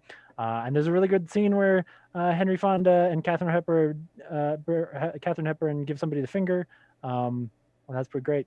Yeah, it's just great. Like, if you haven't seen On Golden Pond, because you've never actually spent the time, like, you should watch it. Yeah. Also, just Katharine Hepburn is amazing. Like, all of it is amazing. Like, James, this movie is the crux of the geezer exploitation genre. Like, this is their gold standard. Like, I mean, it's not my favorite in that genre of film, but like, it is like the template example of, like, you want to make a movie about getting old and expouting regrets but passing on lessons. This is the movie. And yes, you're right, Hepburn is amazing. And the end of the movie is really great. Like, I remember being pleasantly surprised because I thought I knew what was going to happen, and when things went down differently, I was like, oh, this is actually like way better, you know. So yeah, I just think it's a great movie if you haven't actually watched it, especially if you've just kind of heard about it, you know. Like, I had the same thing with Schindler's List, where for the longest time, like, I knew Schindler's List was good, but like, you have to be in the right mindset space to be like, oh, I'm gonna sit down and watch Schindler's List. Like, I had a similar thing about On Golden Pond, where you're like, okay, yeah, it's gonna be a boring old people talking movie, but then when you actually sit down and watch it, like, it's just great. Yeah, Best Picture of the Year according to the Academy. Yeah, and it wasn't. Nope, but Chariots of Fire. By their rule, oh my God. Was it? Yeah, that's right. I think it was Chariots of Fire, which is an even worse film. Unwatchable. But anyway, yeah, this is not Chariots of Fire. This is On Golden Pond. It's my number 5, and that's my number 5. There you go. Yeah. It didn't make my list, but I do like the movie. It's a testament film for both those actors. Like, that's what they're remembered for, unless you go back into their respective filmographies. Yeah. And I think, you know, it probably would have made your list if Henry Fonda wore an eye patch. But, you know, that really would have broken the... You know, if Henry Fonda were in it talking about the hardships of being an Okie, or Katharine Hepburn were a society lady who had to choose between Cary Grant or Jimmy Stewart, it might have made my list. Yeah, it's really hard to fish when you don't have good depth perception. Hey-oh, that works on so many levels. I guess I was confused because the two leads won Best Actor and Best Actress. Yes. Yes. Yeah. That's right. Yes. It is Academy Best Award winning Screenplay. On Golden Pond. Oh yeah, it's the best movie.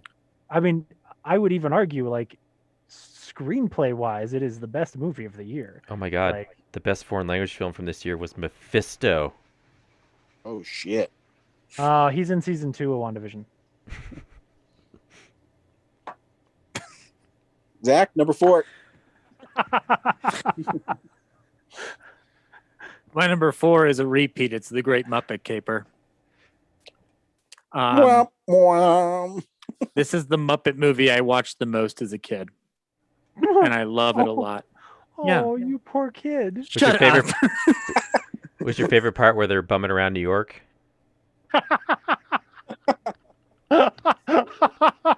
What's even more fun about the sweep is Brad messed up what Muppet movie it was.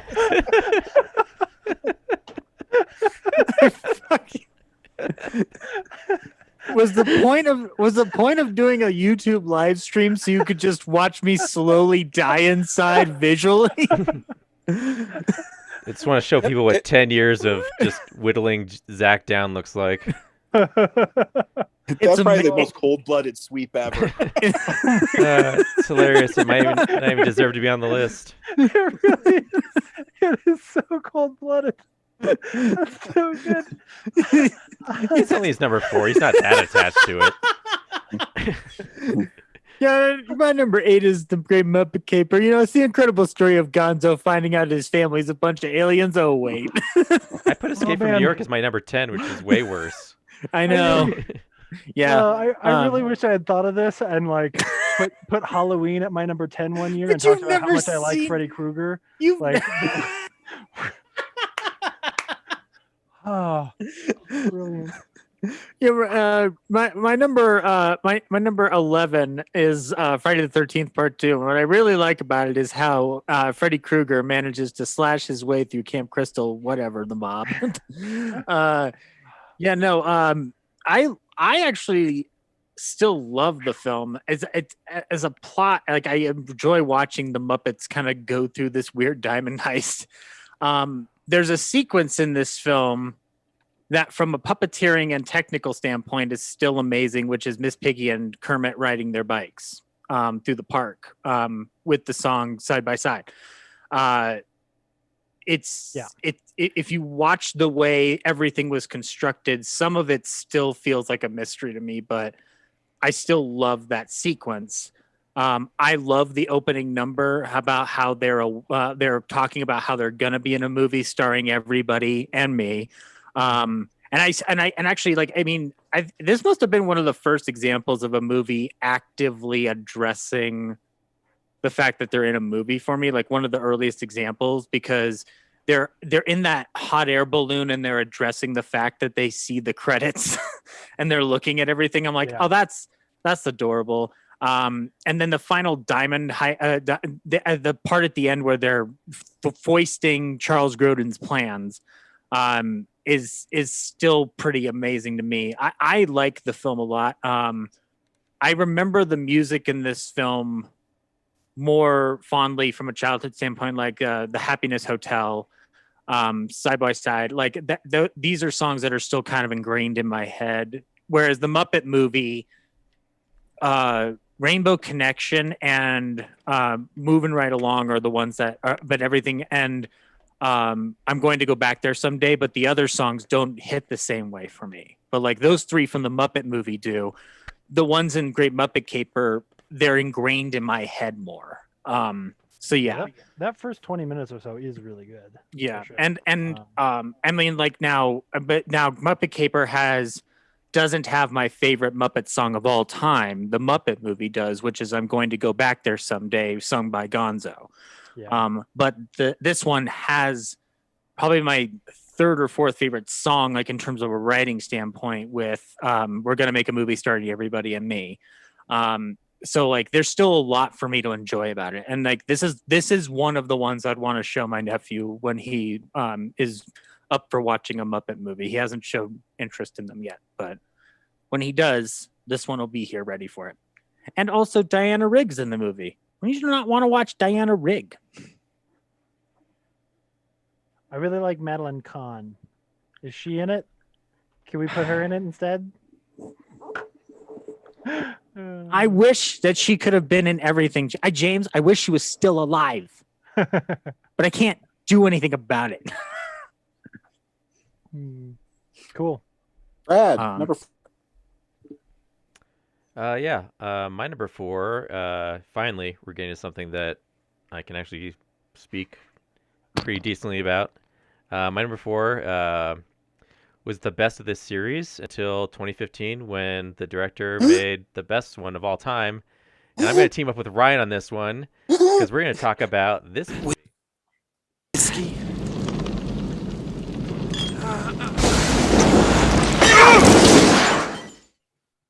in this scenario, I'm Indiana, right? You're Marion. Sure. Did I do the transition right? Yeah. So Ryan and I's number 4 is The Road Warrior. Mad Max 2, if you're from Australia. Yeah, it's an amazing action movie. Yeah, my favorite thing about these films is, it's a simple story. They're looking for fuel, and there's evil like warlords around. Yeah, but they're just trying to get this oil tanker from one place to another. Yeah, the visually and how it's shot and the action it's just, they're incredible films. They really are. Yeah. Can I ask you, Brad, how old were you when you first saw it? It's probably like, I think 2008, 2009. Okay. When I got my like Netflix DVD thing going. Yeah. So. Yeah, because I'm realizing, so it's higher on my list, and I took a second because I was like, why do I remember this more fondly? And it's because I saw this movie. I know my brother showed me this movie when I was young enough to not think that the assless chaps and stuff were weird, like to not think that stuff was weird and funny. Like I just thought, like, look at this badass, like, apocalyptic thing where people don't have the backs of their pants, and so for me, like, I remember being, I don't know, 10 years old and thinking like, this is the coolest thing ever. And then I don't even think my brother showed me the first one or the third one for years. A, because there's too much rape, and B, because the third one sucks. But like, there was a period of time there where like, this was like the pinnacle of apocalypse movies for me. And I bet that's why, like, cause if I'd seen this when I was 20, I'd be like, there's some cool, like, this is a cool action movie, but like, there's some weird, very 80s stuff. Yeah. So you're going off of the initial release and not the US release then? Well, I'm only saying because I didn't put it on my list. I would have put it on my list, but I was going off of the the May 21st release. I went by whatever Letterboxd said, and it says 81. So gotcha. Well, yeah, okay. Technically it's when it debuts, because we really want to split hairs. Evil Dead didn't get a wide release until 83. No, that's I true. wasn't alive, so I didn't get a chance to see either of them in theaters. That's fair. I guess I wasn't. I went through Letterboxd too, but I didn't look through it, so I guess I didn't. Oh well. when Next year though, I'll put it on there. 82, yeah. Yeah. Yeah, like from a filmmaking standpoint too, just, they're not, they don't have the biggest budgets, but they make a hell of a motion picture with what they make have. use of their environment. And Max is a lot like Snake for me, in so much that this is when you started seeing the action heroes where they're just like tough dudes. Yeah. And there's no what draws you to them is they're also kind of anti-heroes. They're not clean cut. They're all like just badasses, Yeah. And I don't know, I love these kind of films. And growing up, my dad let us rent whatever we wanted, but he also kind of nudged us into what to get, so that's how I saw stuff like Predator and Commando and Mad Max. That's how I saw films like this, because my dad loves these kind of movies where it's just basically balls to the wall action. And and that's where my love for these films comes to, is my dad loves them. And it's kind of a cool twist at the end too. Yeah. Yeah, I think this probably was my escape from New York. Like, he was my Snake Plissken when I was a kid. And I think the way to explain it is that when I remember this movie, like, as a kid, I remember being amazed at this movie, and in my head, it probably being as cool as Fury Road actually is. Like, the truck sequence in Road Warrior was like, there were 2 truck sequences this year. One of them is the greatest action sequence of all time. And then there's also this one from Mad Max. And it's just awesome, But then, of course, when Fury Road comes out, you're like, oh, shit. All right, well, I know every time Don't ever watch Road Warrior again. every time I'm like, I should watch Road Warrior again. I'm like, but I really want to watch Fury Road. Exactly, right? Because it's really them taking one scene from Road Warrior and making it the whole movie. Yeah. And you're like, oh, yeah. It's also that great example of how to utilize a hero, which without. I still love the fact that Max like virtually has no dialogue. He's very much a silent character. He's very much a silent movie character. He moves through cinematic trope of just doing rather than talking or expouting dialogue. And so he comes off as a more potent and mysterious and imposing figure to a degree. And in a sense, with Road Warrior and Fury Road, especially, like Max is kind of like a side character in his own headline movies, like because like the bigger story in Road Warrior ends up being more about this community, like and like what they're up against. So yeah, but yeah, it's a good movie. I'll put it on 82. I do like the movie. It's fun. Cool. Yeah. James. It's me now. I wasn't prepared. Yeah, my number four is a repeat. Yeah, my number 4 is Evil Dead. So Nice. sorry, Ryan. It's okay. But it's honestly just because like, is it the weakest out of all of them?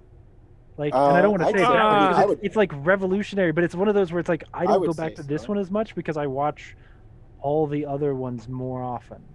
I think I mean, I don't think that's an unfair statement. I mean, yeah, it's still a good movie, but I mean, when you're comparing it to, Evil Dead 2 and Army of Darkness is my favorite film of all time. So of course, I think Right. it's not as good. How about if we're comparing it to the reboot?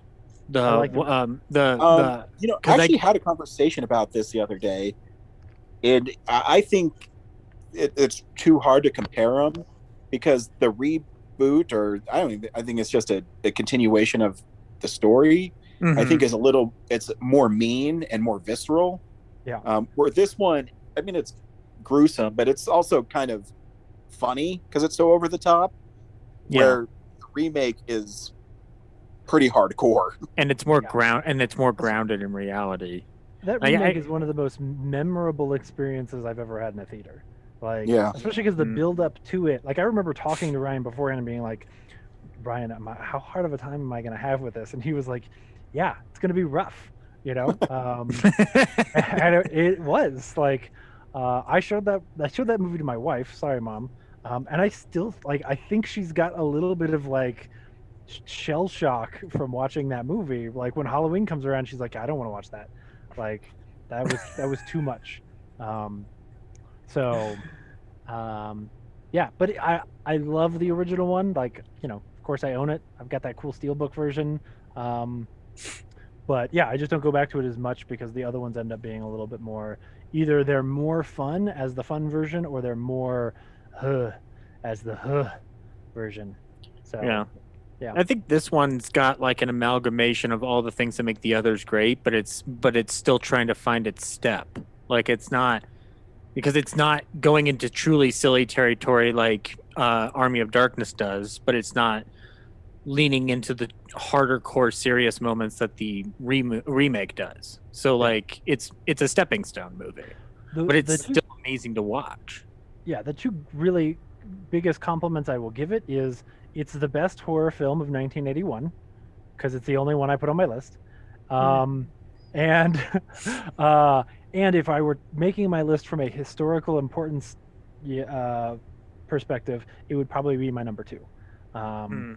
Because what he does in that movie, and from like an independent film perspective, and I think that movie is really important, despite the fact that like I don't return to it as much. So, anyway, that's my number 4. Yep. Zach, number 3. All right, my number 3 is a repeat. It is Rick Rosenthal's Halloween 2. I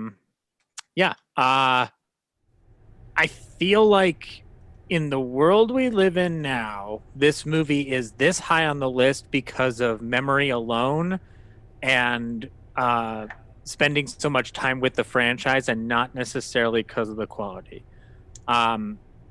The bottom line is that when I was younger, because all we had was the established continuity that Michael and Laurie were brother and sister, I ran with it. As I got older and started leaning towards the idea of like, but what if they weren't? And what if it didn't matter? That's when this movie starts to kind of dip for me, but it still has all the things I want in a Halloween movie in it. For the most part, it is still relying on what you don't see, but there is plenty of gory moments to satisfy that slasher motif that we're getting starting in the early 80s, thanks to Friday the 13th. Like, I think that the nurse who Michael kills in the hot tub, that's still a very visceral death with her head being dunked in and you see the scalding skin coming off.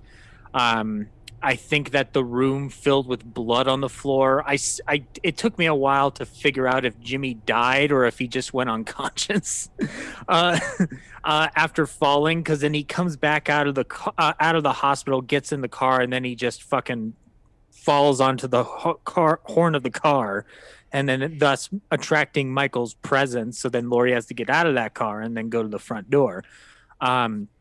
And in fact, Jimmy's fate is usually pretty unresolved unless you watch the other cut where he goes like, "We made it." But like, we still have Laurie Strode. She's not really active in the movie because she's really not that important. Like, she's literally just there to keep the continuity from the first one. But it is a movie that, like, in terms of a sequel picking up immediately where the first one left off, the movie does a really good job at adhering to a continuity in terms of the look and the atmosphere of it, considering the fact that the movie comes out like a good couple of years after the first one. And so they still keep it in that 70s aesthetic for the most part. And I've said this before, and I'll say it again. One of the reasons I loved this series when I started watching it was Donald Pleasance as Dr. Loomis. And in 4, 5, and 6, he becomes more of a cartoon character. In this one, he's still very much the same doctor from 1, but he's just become unhinged because he's just tried to take down Michael Myers. He's put 6 bullets in him, and Michael Myers got back up. To watch him react to that over the course of this movie is still an interesting performance. I appreciate the level of him still bringing that Van Helsing vibe to everything, and then him having the standoff. Like, I still love him basically telling Laurie to get out and then pulling out his lighter as Michael's walking around blind, and he goes, "It's time, Michael," and he lights that lighter and the whole thing goes fucking up in flames. So yeah, it's still a fun movie. I think Rick Rosenthal shot the hell out of it too. Like, it does look aesthetically in keeping with the first one, and a lot of that has to do with Dean Cundy returning to DP it, but you know, he clearly knew how to get that same vibe that Carpenter was bringing from the first one. It's not as good as the first one, but it's still worth watching, especially if you're a fan of the franchise. If you're a tangential watcher of it like James, you're probably not going to like it. But I actually really wanted to get this onto my list because I really like Weird Al Yankovic. But I just couldn't quite make it work. So Rob Zombie's Halloween 2 is fine as well. This is a different Halloween 2. I don't know anything about that. I just like that guy's music. Anyway, also this is the first of 2 Halloween films first of 3 or 4 actually, because Rob Zombie utilizes it as well. Where Mr. Sandman is a song that's strewn about the Halloween franchise, which is oddly appropriate for it. Like, it's not my favorite association with Halloween, but it's fine. Like, and it works. I like the way it kicks off H2O. So yeah, Halloween 2. I really like Eat It.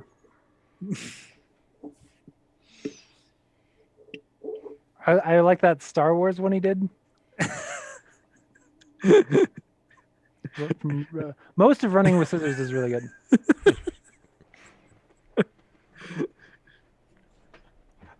Little ditty about Homer and Marge. Ryan, you still there? Yeah, I'm just waiting for the ramblings to stop. That's it. I'm done. I'm done listening to James troll me for how many minutes? Brad, you're number 3. Yeah. Speaking of horror movies, Ryan, will you help me with this one? You know it. Whiskey.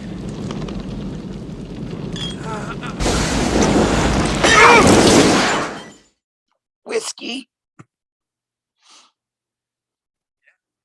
And Ryan's number 3 is Friday the 13th Part 2. Nice. Um, Yeah. Sorry, Brad. Go ahead. no, you know more about it than I do. Yeah, it's just a direct sequel to the first one. You know, except now we get to see we bring a supernatural element into the franchise because Jason Voorhees is a full adult man, and he continues his mother's kill streak. And I remember Some say he never died, Brad. Some say his body was never found. You're doomed. You're all doomed. Yeah, I the only part of it I was disappointed, like, after watching the first one, I'm like, okay, cool. Finally to see Jason Voorhees with the hockey mask, and yeah, he still doesn't have the hockey mask in this movie. But he's got a cool bag over his head. And yeah, a lot of sweet kills, Ryan. Yeah, rewatching it lately, I keep on appreciating this one a little more. It follows a lot of the same beats of the first one, where it kind of slowly introduces you to the characters, and then it ramps up towards the end, which is a formula pretty much for all the Friday the 13th.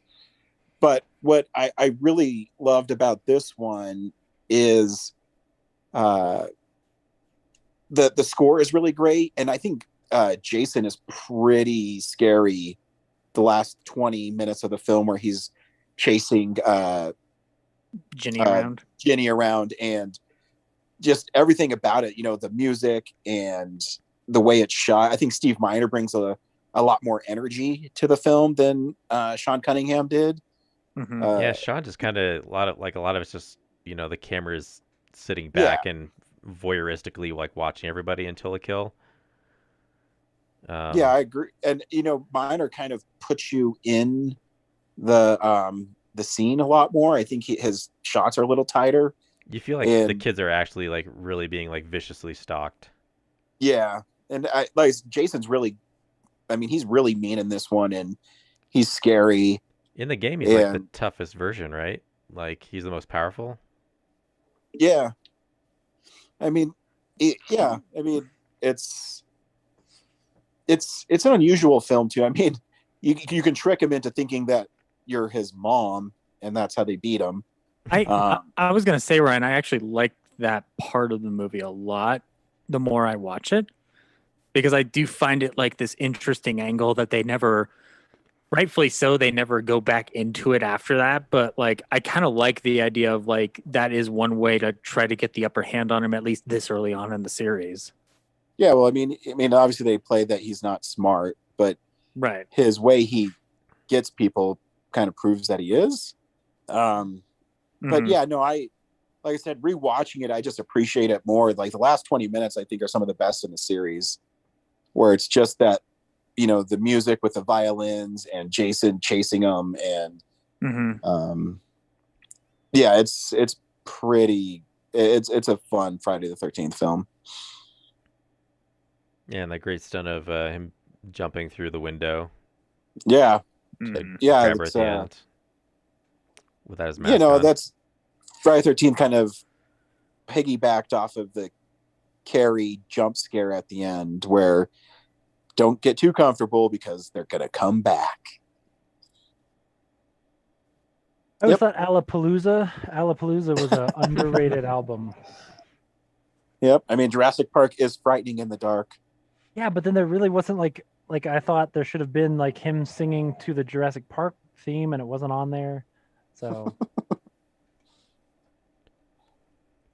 James? Yep. James? Oh yeah, me.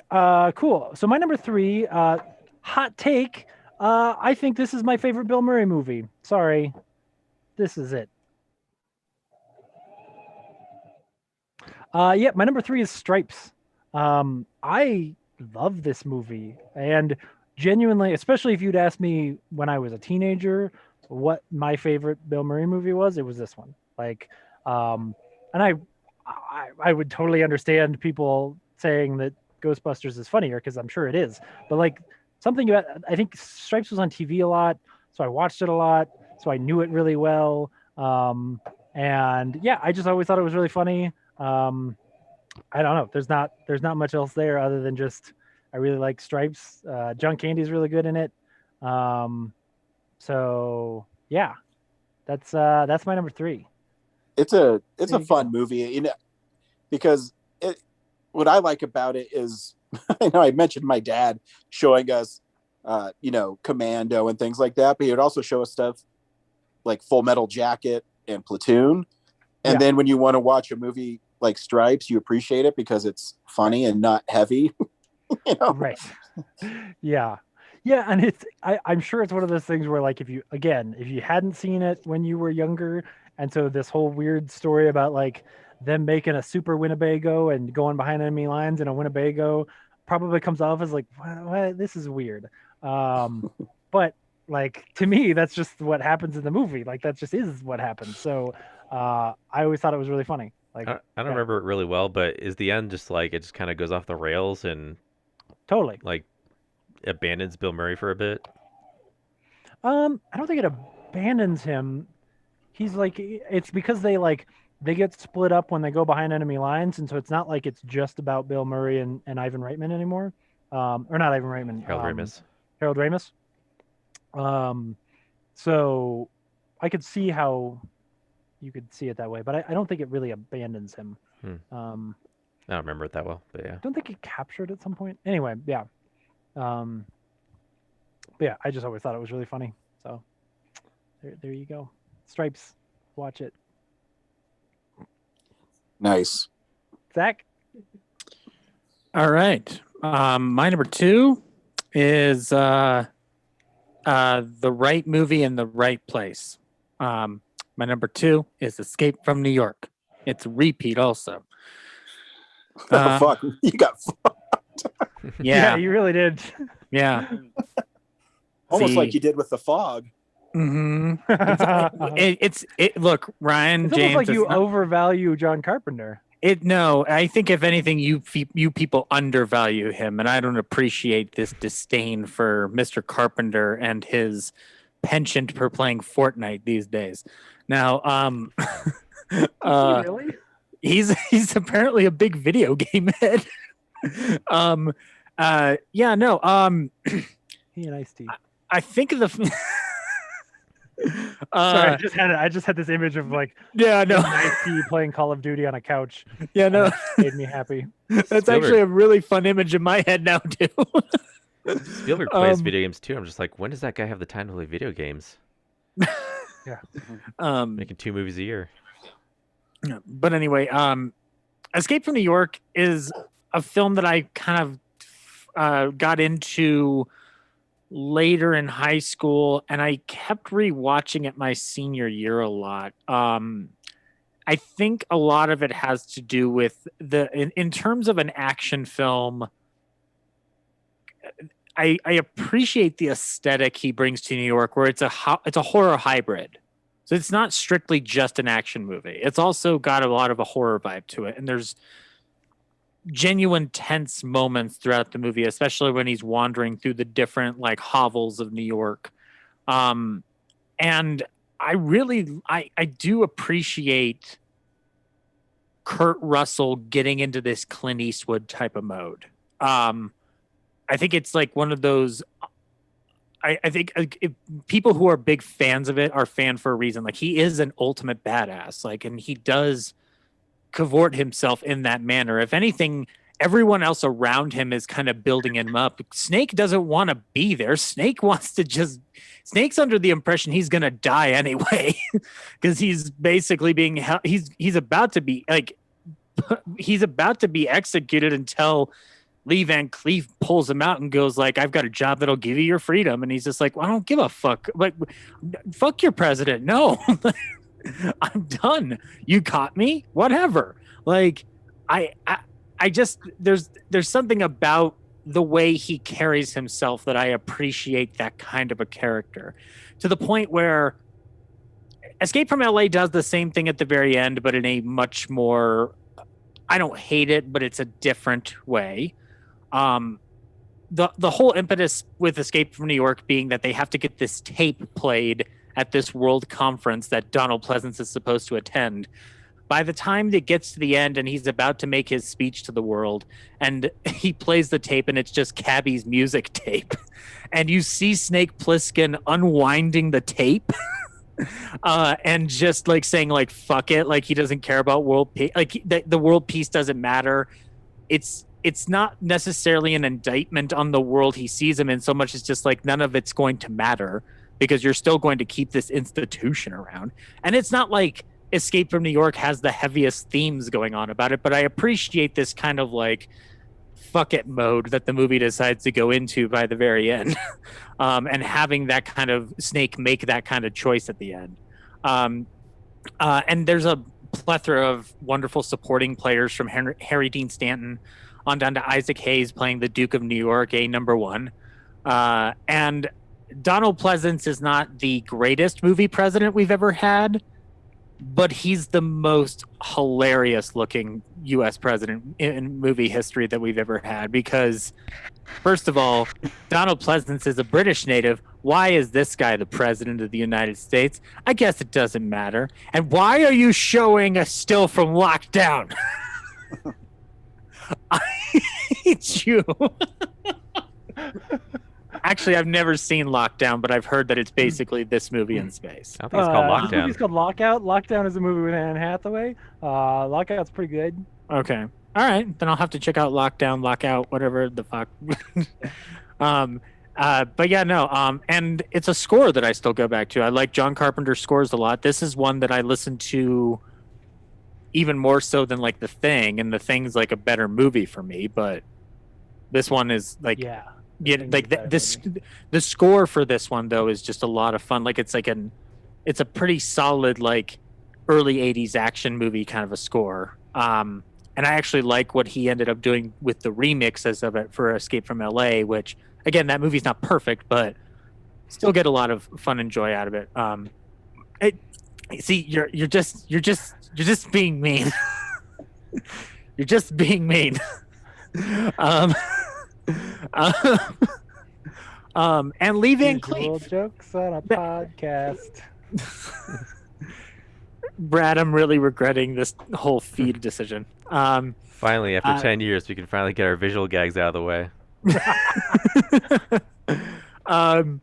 And yeah, and Lee Van Cleef, basically being the man that pulls him into this whole scheme, is just it's the whole casting across the board is super appropriate for the movie. Like like there's not a wasted character to me in that movie. Like even down to Ernest Borgnine playing Cabby. Like that's just a fun little side character that really only becomes important because of his tape at the end. But you know, I appreciate the movie a lot, and it's one that I still go back to more often than not when it comes to Carpenter. I think it's this, The Thing, Halloween, obviously, but then after that, like The Thing, Escape from New York, and then In the Mouth of Madness. So like, I think that if people haven't given it a watch yet by this point, I think they would owe themselves a favor to do so, because they keep trying to remake this movie.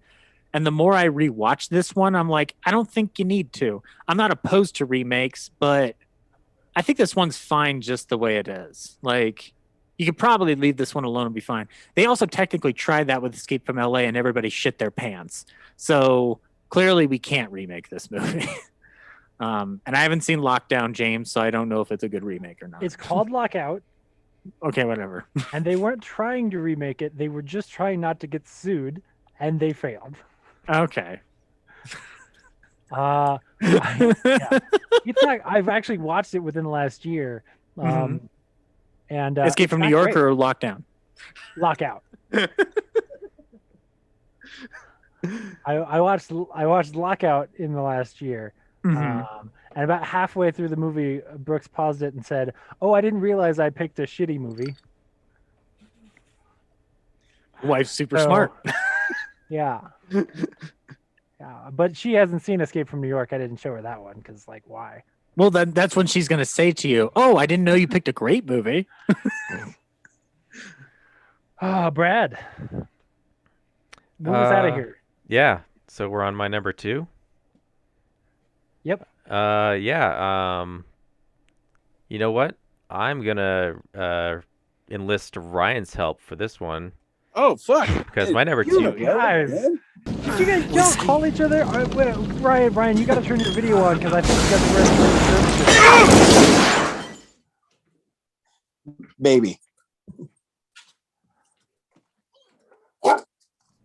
And Ryan's my ace in the hole for talking about it. So why don't you take it away, Ryan? So many years ago, there was a book called the Necronomicon. No, it's obviously made by my favorite director. It's my favorite horror film series. The Evil Dead is amazing. It's what happens when you have a really creative person being able to express something the way they want to express it. And I mean, it signaled the arrival of Sam Raimi and all his, his techniques. And for someone who was as young as he was during this time, it's pretty impressive. And the making of it is even more impressive. I have a book called The Evil Dead Companion, which just talks about them making this movie and what they went through to get it done. I mean, it's guerrilla filmmaking. The scene at the end where they're all like melting and it looks like Play-Doh was shot in Sam Raimi's garage because they wanted to add like another punch to it. And I mean, the story's simple. It's these kids go to a cabin in the woods, turn on a tape recorder that chants evil ancient things from a long time ago, and it brings alive some monsters that you never really see that just like go really fast through stuff and chase people. Interesting choice because you never see what this thing is that chases people, but it scares them. And this one is a straight horror film. I mean, it's the part where she stabs herself in the ankle and moves it around, or when she hums that "We're gonna get you" it's creepy. Mm-hmm. But it's also so over the top that it isn't as tough of watch as some other horror films. Yeah. Yeah, I mean, it's on every one of our lists, so that's good. Yeah. Right. The only thing that could top it is if all of us had the same number 1. So I mean, I can't believe that might actually happen. At this point, I wouldn't be able to believe it if it didn't. I know, right? Yeah. Brad, is there anything you want to add to Evil Dead? Not really. It's just it's such an impressive bit of filmmaking. For someone, it's their first film. It's really inventive on a low budget. The other two, they get sillier as they go. So this one's, more of a straightforward horror movie, and I like the silliness more from the other two. But yeah, it just as a filmmaker, it's just so impressive to watch how inventive he was with what he was doing. And yeah, I think if I remember right, man, I think it was made for $90,000, and I mean that's really impressive. And you got some of Sam Raimi's slapstick humor in it. And I think that's why when Evil Dead 2 comes around, he has a bigger budget so he can kind of go more balls to the wall and make it sillier and also frightening, which I'm sure he might have tried with this one if he had a bigger budget. Yeah. Yeah. Because if you watch their old Super 8 films, which you can find, this is based off a short called Within the Woods. There's a lot of Three Stooges moments in them.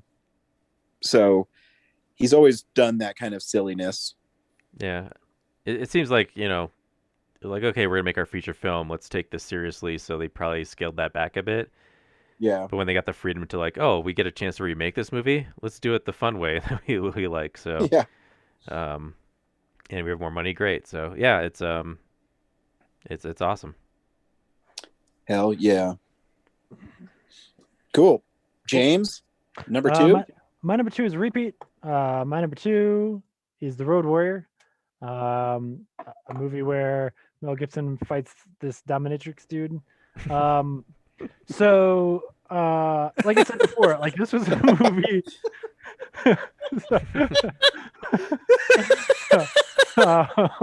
That's the whole plot. It's just that. Yeah, there's a lot.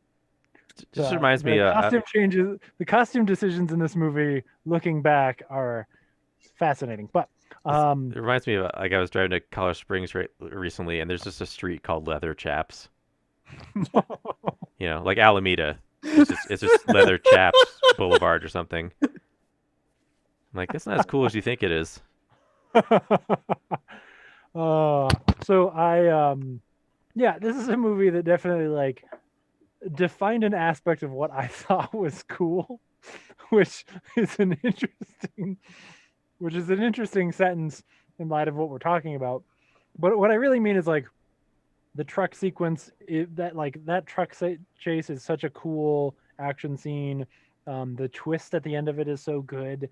Like, again, if you'd asked, 15, 16-year-old me for a list of top 10 action movies of all time, this might have been on there simply because of that part.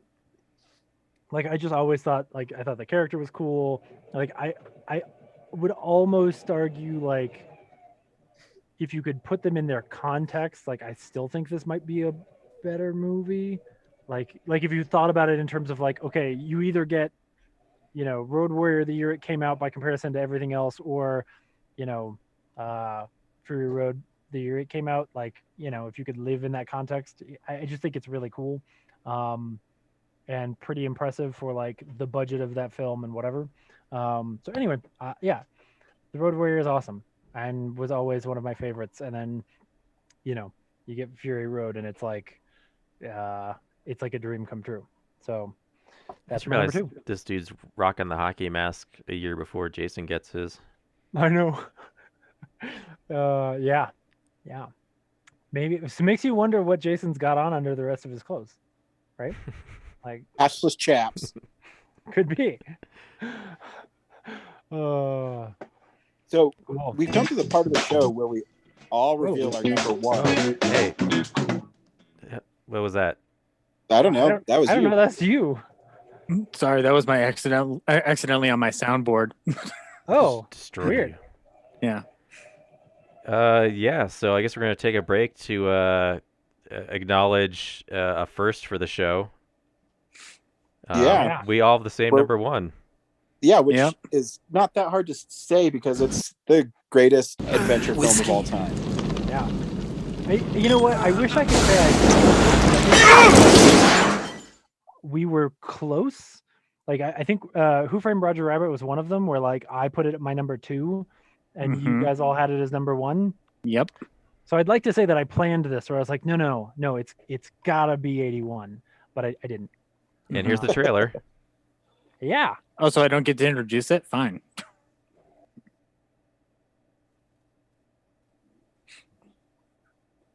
Hey, Zach, why don't you go ahead and introduce the film for us? Just kidding. It's Raiders of the Lost Ark. Fuck you, Zach. Hey,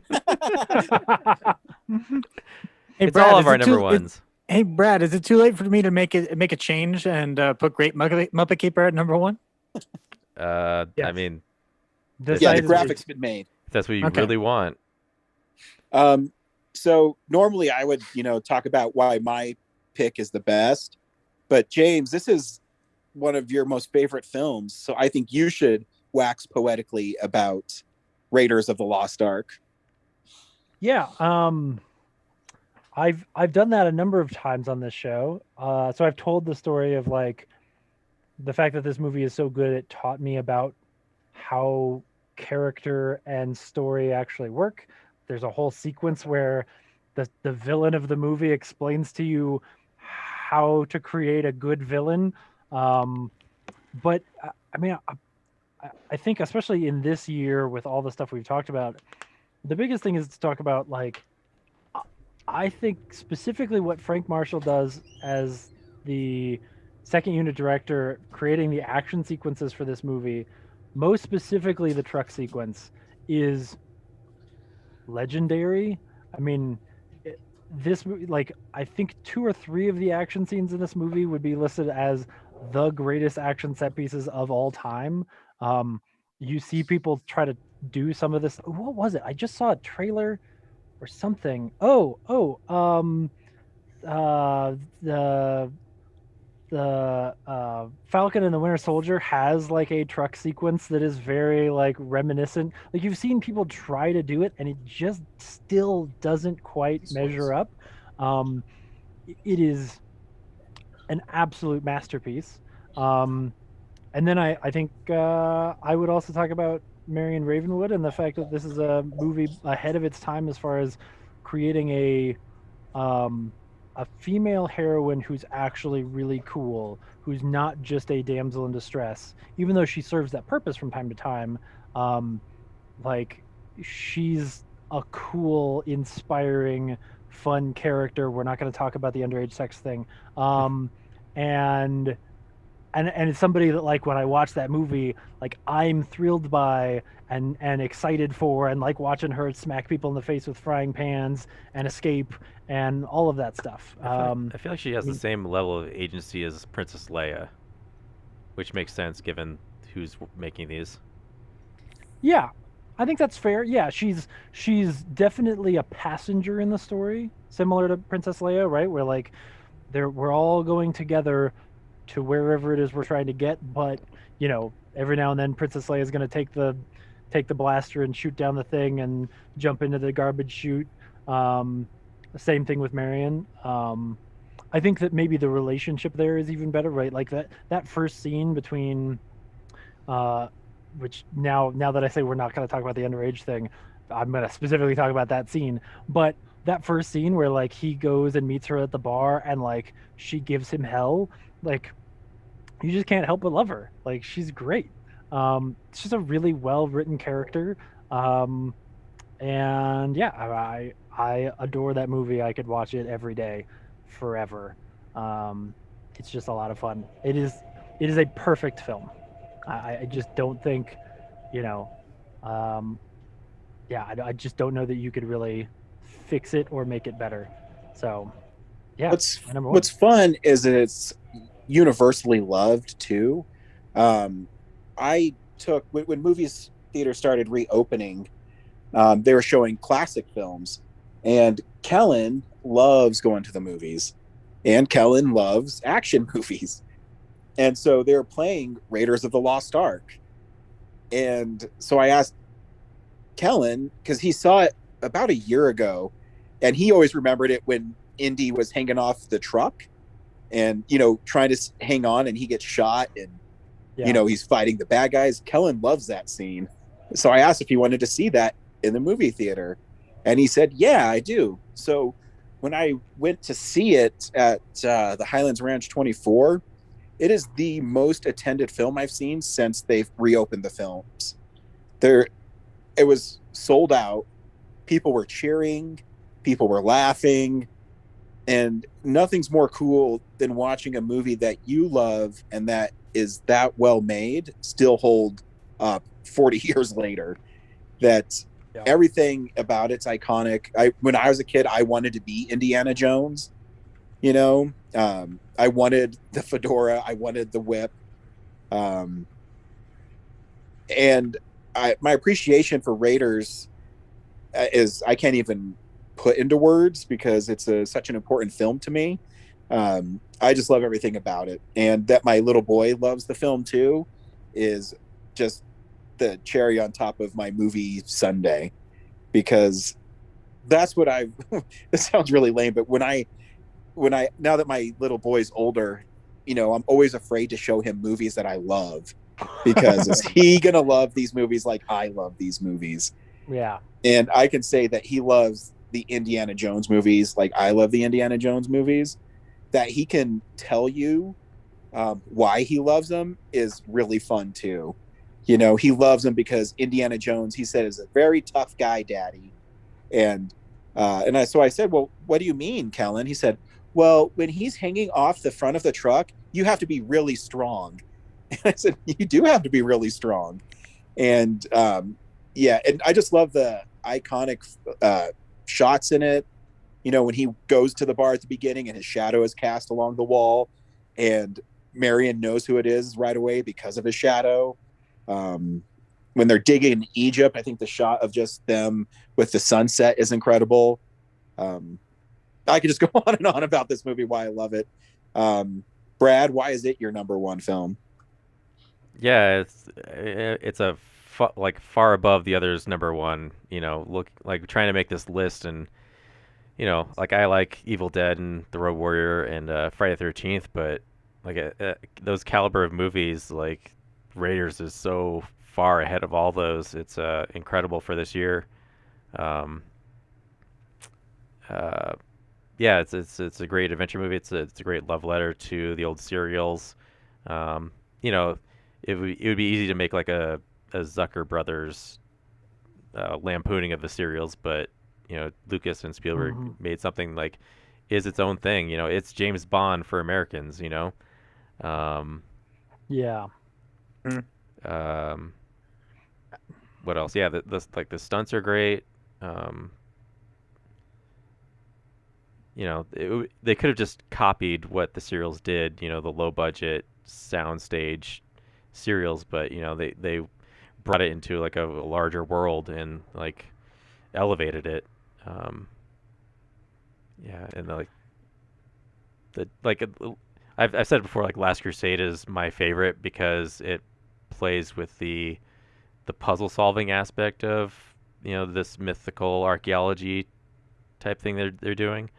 But Raiders is just like this great template for the action adventure movie, you know. Like it still works without, you know, needing to be as clever as Last Crusade is. So you know what it is? I realize it's wish fulfillment in a similar way, and this is going to sound crazy, but let me get there. In a similar way to like the Transformers movies. And what I mean is that like when you're a kid and you're smashing your action figures together and pretending that they're fighting, like Transformers is sort of like this is how cool in your head as a child, like what you might have dreamt of as like these big action scenes where buildings are falling down and it's crazy and it doesn't make any sense, right? Like Indiana Jones is kind of like the wish fulfillment of what those adventure books and those adventure serials like kind of hoped they could have been. Like it's so bizarrely, like it's like a perfection of that idea. Yeah, man. Zach, why is it your number one film? Oh my god. You know, I mean, well, number one, if I didn't have it at number one, I probably would have. I would have regretted it down the line because I do go back to this movie a lot. Oh, you would have regretted it. I'll guarantee you that. I mean, and this when I say that it has nothing to do with the shit that would have gotten thrown my way in the grand scheme of Filmsplosion history with me. It does have more to do with the fact that there are times when there's a difference between what means more to me personally versus what is objectively like no, like anybody anywhere hasn't seen this movie, they need to watch it immediately. I would say it's Raiders of the Lost Ark before Escape from New York, even, which I love Escape from New York. So it's a fun movie that I go back to a lot. But Raiders of the Lost Ark is an essential film that is essential not just for the reasons of its posterity and its pop culture iconography and its beloved factors on it. It's a movie that I have found within the last couple of years, especially, to be a valuable teaching tool for how you see the lineage of where films started in the early days of cinema up to that point in history. And perhaps it's because of what I've started doing on my own stuff or just listening to other filmmakers talk about these older adventure films from the era, like a Gunga Din, where people like Kasdan, Lucas, Spielberg are drawing off of their film heritage to tell their version of that story. Because I am like a proponent of like writing original stories this day and age. It's not about writing an original story. It's about taking tropes that we all know and love and writing your version of it. It's your version of that story, but the story's always been there. It's a timeless tale. And I appreciate that this is kind of like the cream of the crop example for it. The dialogue is pitch perfect. The action filmmaking is on point here. Not just the truck scene, but the scene in the bar. The opening, especially the opening. I love the opening where we establish that, like, let's put aside for the fact if you were not growing up when I did, where Indiana Jones is already established. If you're going into a movie theater in 1981 and you see that opening image of Indiana Jones coming out of the darkness and going into light, like that, like there's a shade of darkness about it that Spielberg is using to suggest, like, you know, this is not this isn't like strictly just your good guy. He can get dirty if he needs to. So there's wonderful examples of film imagery being utilized to teach a young film goer about how you identify a character and what creates this kind of, I don't know if Indiana Jones is necessarily like a purely anti-hero, but he makes a lot of anti-hero choices because he's not afraid to get dirty. But like, what's the one thing you know about him that can clearly identify him as the ultimate good guy is he flat out says it belongs in a museum. Like, we know what he's all about. We know that ultimately at the end of the day, he is doing things for the right reasons. He'd actually all be the way a better hero if he had just let the Ark do its thing and not try to keep the Nazis from getting it. Could have stopped Hitler, but just had to put it in a museum. Don't worry, Brad. It didn't go to the museum. It's being examined by top men. What? Top I see what you mean. men. Because if he hadn't, like, the Nazis would have come and got it after Belloc gets killed. Belloc would have delivered it directly to Hitler. Yeah, they would have brought it to Hitler, and Hitler would have opened it again and then gotten his face melted. Man, wow, Indiana Jones is the villain. We just ruined this movie. And in 3, you know, he's actually excited to get Hitler's signature. I'm wondering whose side Indiana Jones is really on. Oh shit, guys. Sounds like he might have that been was his protecting. chance.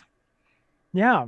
You know how you keep Hitler from being immortal by drinking from the Grail? You just fucking knife Hitler when you have the chance. Just drop an Ark in his lap. See, guys, Bogart took a bit, but he ultimately did shoot a Nazi at the end of Casablanca. Well, Indiana Jones kills a lot. Indiana Jones kills some Nazis, but he doesn't kill the big one. Yeah, that's one of my most favorite moments in Last Crusade, where his dad goes, "So violent." Right. I can't believe what you've done. Yeah. I mean, I don't know. I ultimately, when it comes down to it, too, I do quote this movie in my regular world, like, more often than I whatever. Like, considering, like, Indiana Jones is not like even my favorite franchise in the world, but it is one that I refer to a lot. And like, this one is objectively the best one. Like, it's not even a question. The third one has the best script. Okay, if we're talking about picture, I'm not talking like here. Yeah. Let me get Oscar technical for you. Best picture versus best screenplay, James. Just saying. We all know that best director goes to Temple of Doom because that movie's scary as shit and it's a wonderfully delightful macabre piece. Very outdated, but very delightfully macabre. It actually wins best documentary for being about George Lucas's divorce. It's not just Lucas's divorce, my friend. I know. We even talked about how iconic the Boulder opening sequence is, that like it showed up in so much pop culture. afterward. UHF, a wonderful film by Weird Al Yankovic. Yeah. Just bringing it back together. Yeah. Sorry, No, Ryan. What it's incredible. Nothing. Snakes. Why did it have to be snakes? Bad Dates. Oh yeah, the monkey. The Yeah, monkey is so good. Yep. Man. it's a great monkey actor. This and Sunset Boulevard have great monkey actors. All of John Rhys Davies in the movie is great. Like underappreciated. Yeah. So yeah, like I mean, it would have been stupid of me not to put this at number one. Yep. And I do like going. Oh. I was gonna keep going, but after that, now Ryan, I'm changing my number. Nah, my number one is The Howling. So Yeah, graphics already made. no, doesn't matter. You can go ahead and change it. So we got a lot of responses We for did. this year, which is actually kind of surprising to me because it's 40 years old, but everyone must have loved this year. James, did your mother send us a email? She did. You want me to do that one first? Yeah. Hey, cool. Here's the email from my mom. Okay. It says Filmsplosion 1981. Oh, and I promised I'll read the whole thing this time. I don't know what happened last time. That was weird. Filmsplosion 1981. Hello, real nerds. I hope this finds you all safe and warm during this supposed to be the snowstorm of the century. We'll see. At this time on Sunday afternoon, it's a lot of snow. First, I want to say thank you for all the kind words regarding wanting me to be on the show or at least write in more. Of course, now I'd be afraid to come on because it would mean the end of real nerds. I will try to remember. I will try to remember to let you know about the good stuff we've been watching. Second, how do I say this without triggering Zach? Thanks, Zach, for steering us clear of a movie starring Liam Neeson, which we might have been tempted to watch. I think this must be that recent Liam Neeson movie. Did you tell? Oh, honest. Oh, the one that I don't like. Yeah, no. Yeah. Yep. Okay. 1981 was a long time ago. Most of these movies I haven't seen in a very long time, so it's difficult to remember details, just whether I remember them fondly. Unlike Porky's stupid male humor, no offense, I can't believe that movie is number 3 on IMDb list. Yuck. That was a weird. Okay, I see what she was saying. Yeah, that's a testament to the general users of IMDb. Right. Remind me, there's a movie on Letterboxd I want to ask you guys about because I hadn't heard of it. Okay, it's like number 3. Out of the top 200 movies on IMDb, I have seen 22. There are at least, wow, I can't believe she went through 200 movies. I mean, I'm sure I did too, but that's dedication for that year. There are 3 that I haven't seen that I have a feeling will be on more than one of your, that more than one of you will have on their list. An American Werewolf in London, Escape from New York, The Road Warrior. No, my mom has seen Escape from New York, I think. Because I remember watching Escape from LA with her, and it would be torture for me to have watched the second and not the first. She's only not remembering it because it was so amazing that it gave her amnesia. I don't think that's what she was saying. And I can't believe she hasn't seen The Road Warrior. But don't judge me. Tell me if you think I will like them. No. Here goes. Number 10, Raggedy Man. I would probably watch this one again. All I can remember is that Sissy Spacek. All I can remember about it is Sissy Spacek and that it was good. I needed a number 10 and didn't want to put Zorro the Gay Blade, even though I think I may have liked it. I don't know who this person is. I don't know who this person is who's talking. Number 9, The Four Seasons.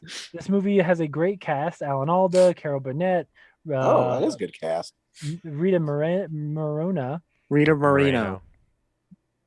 She wrote it wrong. Sorry, excuse me. The story is about 3 couples who have been friends for many years and go on vacation together. It's all about relationships: funny, sad, stupid, drama, hard, and worth it. Number 8, Arthur. I don't remember seeing that on the list. Yeah. Sir John Gielgud. Gielgud. Whatever. Yeah, is one of the best things in the movie. Arthur is a spoiled brat who needs to grow up. I know I liked it a lot at the time, but right now I'm not sure why. Number 7, Time Bandits. It's been too long. I just remember that it was fun. Number 6, It's like your review of it, James. I know, right? Probably because the last time I saw it was the last time she saw it. It's almost as if though you're related. Yeah, we rented it as a family. Like it was a family movie night. Was watching Time Bandits once. Okay. So number 6 is Stripes. Okay, so probably surprised to see this after the crack I made about Porky's, but this is very different. This movie is one of the funniest I have ever seen. I'm sure it's pretty dated by now, but at the time it was new stuff with Bill Murray and John Candy. Number 5, Number 5, Continental Divide. John Belushi is great as a Chicago newspaper reporter who runs from the mob and hides in the mountains of Wyoming. Oh, Wyoming. Oh, I guess those are still the Rockies. I thought it was Colorado. With an expert on eagles. It's funny and sweet and at times silly. Number 4, Chariots of Fire. My mom is wrong. I love this movie. I don't care what anyone says. It's because that movie's just so fucking boring. Like, oh my God. I need to adopt Carol's philosophy. I like this movie and I don't care what anybody says. Yeah. She's not the only one in your family that thinks it's great. Chariots of Fire is just awful. No, number 3, Absence of Malice. How can you miss with Paul Newman and Sally Field? I keep telling James that he needs to see this movie. Yeah, I've never seen this movie. Maybe he has by now. No, I haven't. We just watched it again last night. Wow, I should watch this movie. There are some hard lessons about trust and listening in the story. Really enjoyed Wilford Brimley's character. Holy shit, I need to see this movie. Number 2, On Golden Pond. I'm thinking maybe we'll watch this one tonight. Henry Fonda, Jane Fonda, Katharine Hepburn. What a beautiful family story. A reminder that time is always moving and none of us have a promise of tomorrow. Say the words you need to say now. Update, we watched it tonight and it was wonderful as I remembered. Even the score is amazing. Interesting. I'm gonna have to watch that again soon. Number 1, Indiana Jones and the Raiders of the Lost Ark, which is not the title of the movie. Could not even begin to. That is the title of it on IMDb. Isn't that weird? They must have retconned the title. Yeah, must have. Yeah, weird. Because it's funny because nobody ever references the actual title card for Raiders of the Lost Ark. Even though I also think that font style is cool, right? Everybody knows the Indiana Jones, but like the actual film title card with like the R's with the double white line in it. Yeah. Eurostar. Cool. Oh, yeah. Sorry. No. Fritz Quadrata. Wow. Look at you, man. Sheesh. Font Master Brad. There you have it. As always, I look forward to listening and maybe learning about something new. But mostly, I'm really looking forward to the time when we can all sit in a theater together. March 6th marked a year since we had been in a theater. That hasn't happened since about 1967. Holy shit. That puts some context to this. I truly hope to see you all very soon. Love you all, Carol. Also, my mom's been texting while we were on here, and she keeps saying that she's very sad that she can't see Ryan's face. So, thanks, Carol. But sorry. She can see his lovely face hanging out with his kid. Yep. My internet's really unstable. Like when I've been doing this stream from YouTube, every once in a while it freezes. Yeah. Lousy Idaho Springs. Do you want to do your brother's list too? Yeah, where'd he post it? Was it on Facebook? Real Nerds Gmail. Oh, I'd have to log into it. You do it. I'll do it. Here, okay. Go ahead, Brad. This is from James's brother, Jake. Hi guys, it's Jake Hart again. I heard you wanted 1981 lists, and I've seen some movies from 1981. This list is empirically accurate and should be considered the final word on the subject. Can you tell he's my brother? Number 10, Time Bandits. Love Monty Python and the Holy Grail. Oh, there's a question mark at the end of that. Love Monty Python and the Holy Grail. Desperate for anything else from some of those guys. This is the one. Number 9, The Great Muppet Caper. Not the best Muppets movie, and I haven't seen it since I was like 7. I know how that feels. But still, Muppets. Number 8, Dragon Slayer. This cheesy fantasy is memorable from watching it with my high school sci-fi club. Number 7, Chariots of Fire. It's like James is in the minority in his family. No, this is bullshit because Jake has made fun of Chariots of Fire with me for 20 years. Like, that's not I what he remember Here's Jake had a terrible memory, and he and I have picked on my mom about how bad Chariots of Fire is for 20 years. Here's the thing. He's on drugs. Here's the thing, James. You can love a movie to death and still find a way to poke holes and giggle at it a little bit. Huh? He said, "Yep, da da da da da da."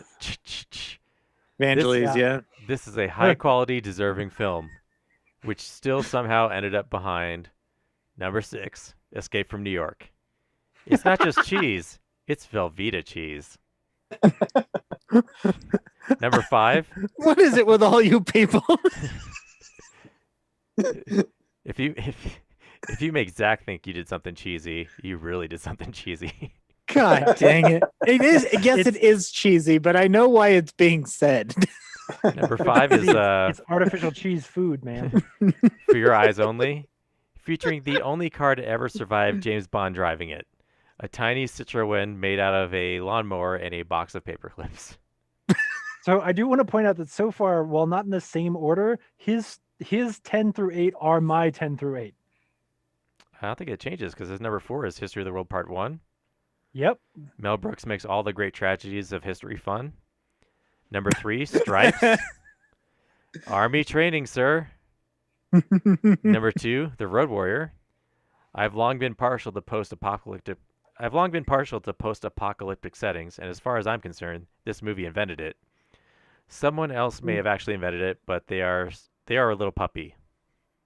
And yes, I am aware this is a sequel, and I stand by my statement. Wait. So does that mean I can call one of you guys a little puppy if you guys don't agree with my choices? I just start using that phrase. I've never heard that phrase before. James, find out what your brother means. I'm confused. I don't know. He said, like I said, he's on drugs, man. If he was on drugs, could he write this dissertation for Raiders of the Lost Ark as his number 1? Wow. I mean, sometimes that helps with it, apparently. Yeah. He wrote, duh.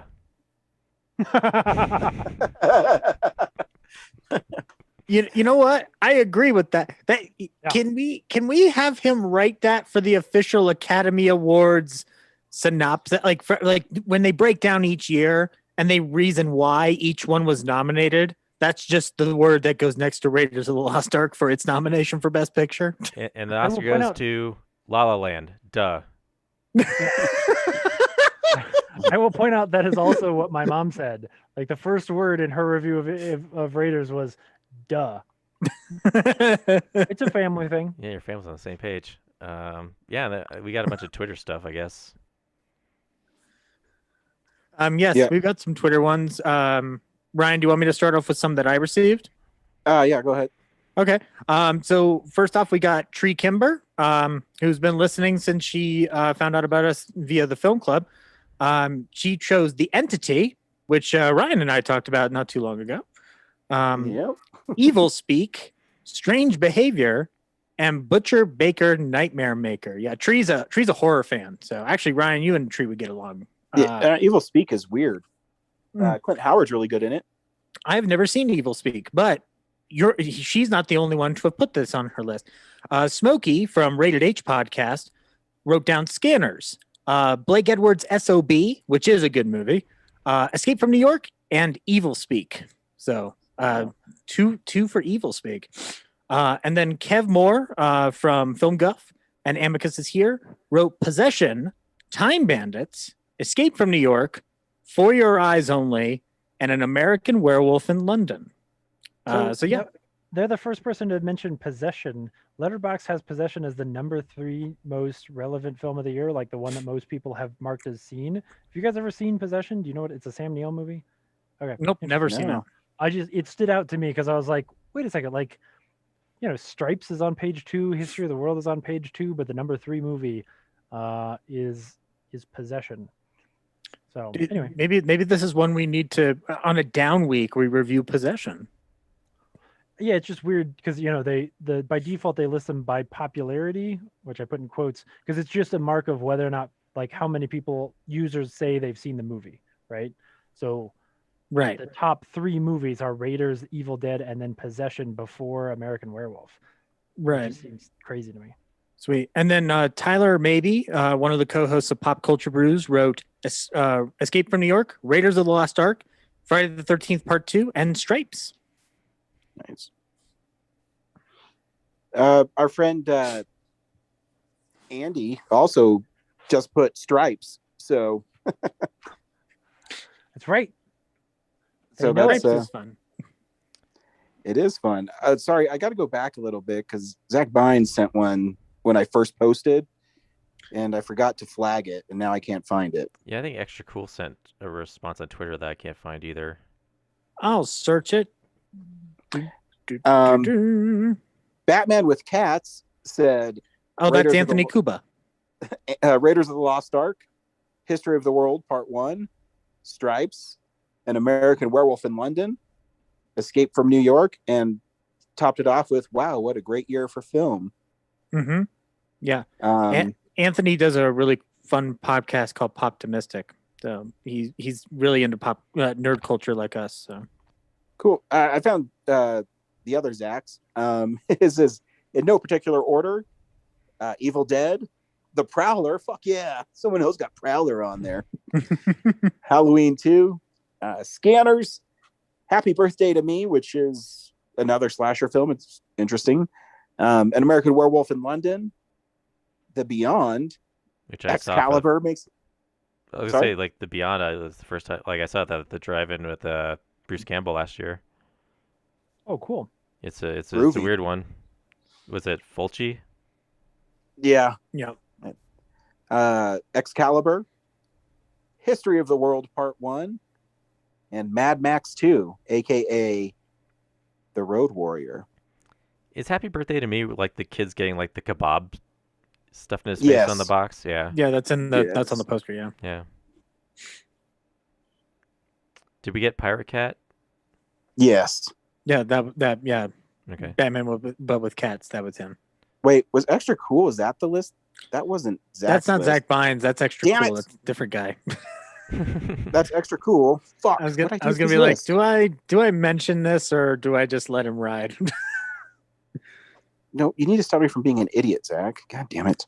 Well, you never stopped me from being an idiot, so why should I help you out? Don't be an idiot. Best advice I ever got. Yeah. I So, just enjoyed the whole thing. Zach Oh, here liked I got that Zach Bynes' one. list. All right, cool. In no particular order, An American Werewolf in London, The Burning, which Ryan, I saw that and I was like, yeah, no, that's not happening. It's all right. But yeah, it's a fun movie to watch, but Yeah. it's not for me. But Clash of the Titans, The Decline of Western Civilization, that's a really good choice.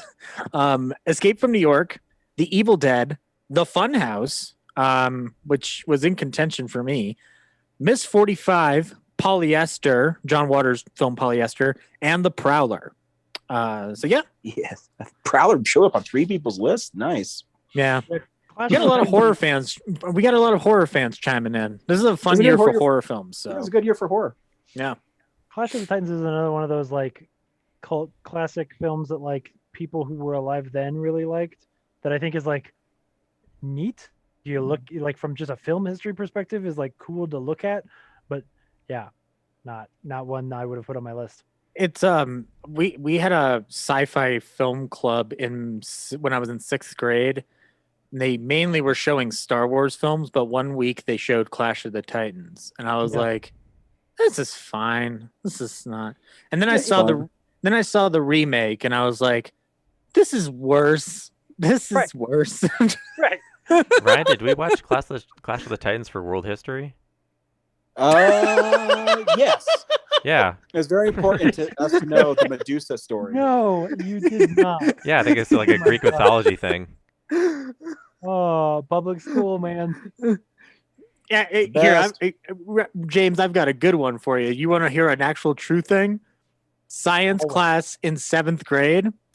It was a snowy day or like whatever those dead days, like holiday days. And she picked science related movies, and one of them was Osmosis Jones. Yep, it's If you there. people want to know why I'm stupid, that might be a pointed reason. Do you want to know why I don't know much about molecular science? Because Chris Rock taught me about it.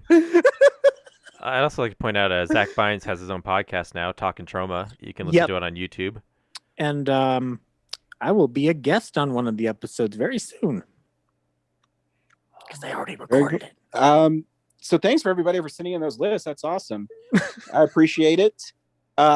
Next week on our show, after 3 years, we will be seeing Zack Snyder's Justice League, the 4 hour 2-minute epic of Zack Snyder's vision. Every time I see something new, I'm like, did he just say, fuck it, I'm just going to put this in there and see what happens? That's what kind of feels like.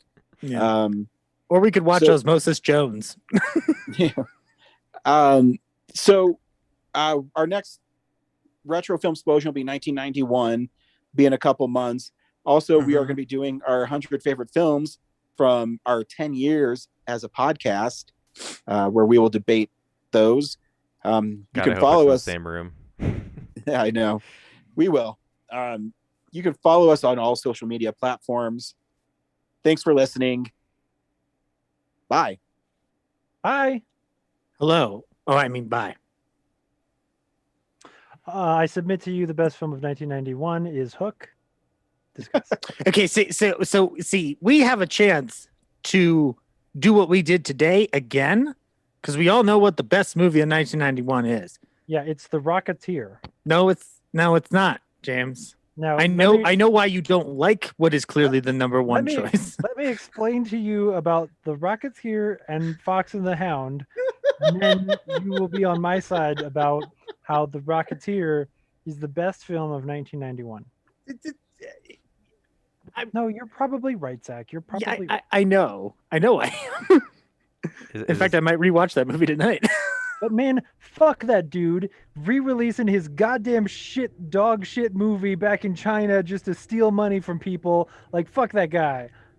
No. I literally stayed up last night watching fan reactions to Endgame and Infinity War and just being like, there's no way Avatar ever elicited that kind of response out of people.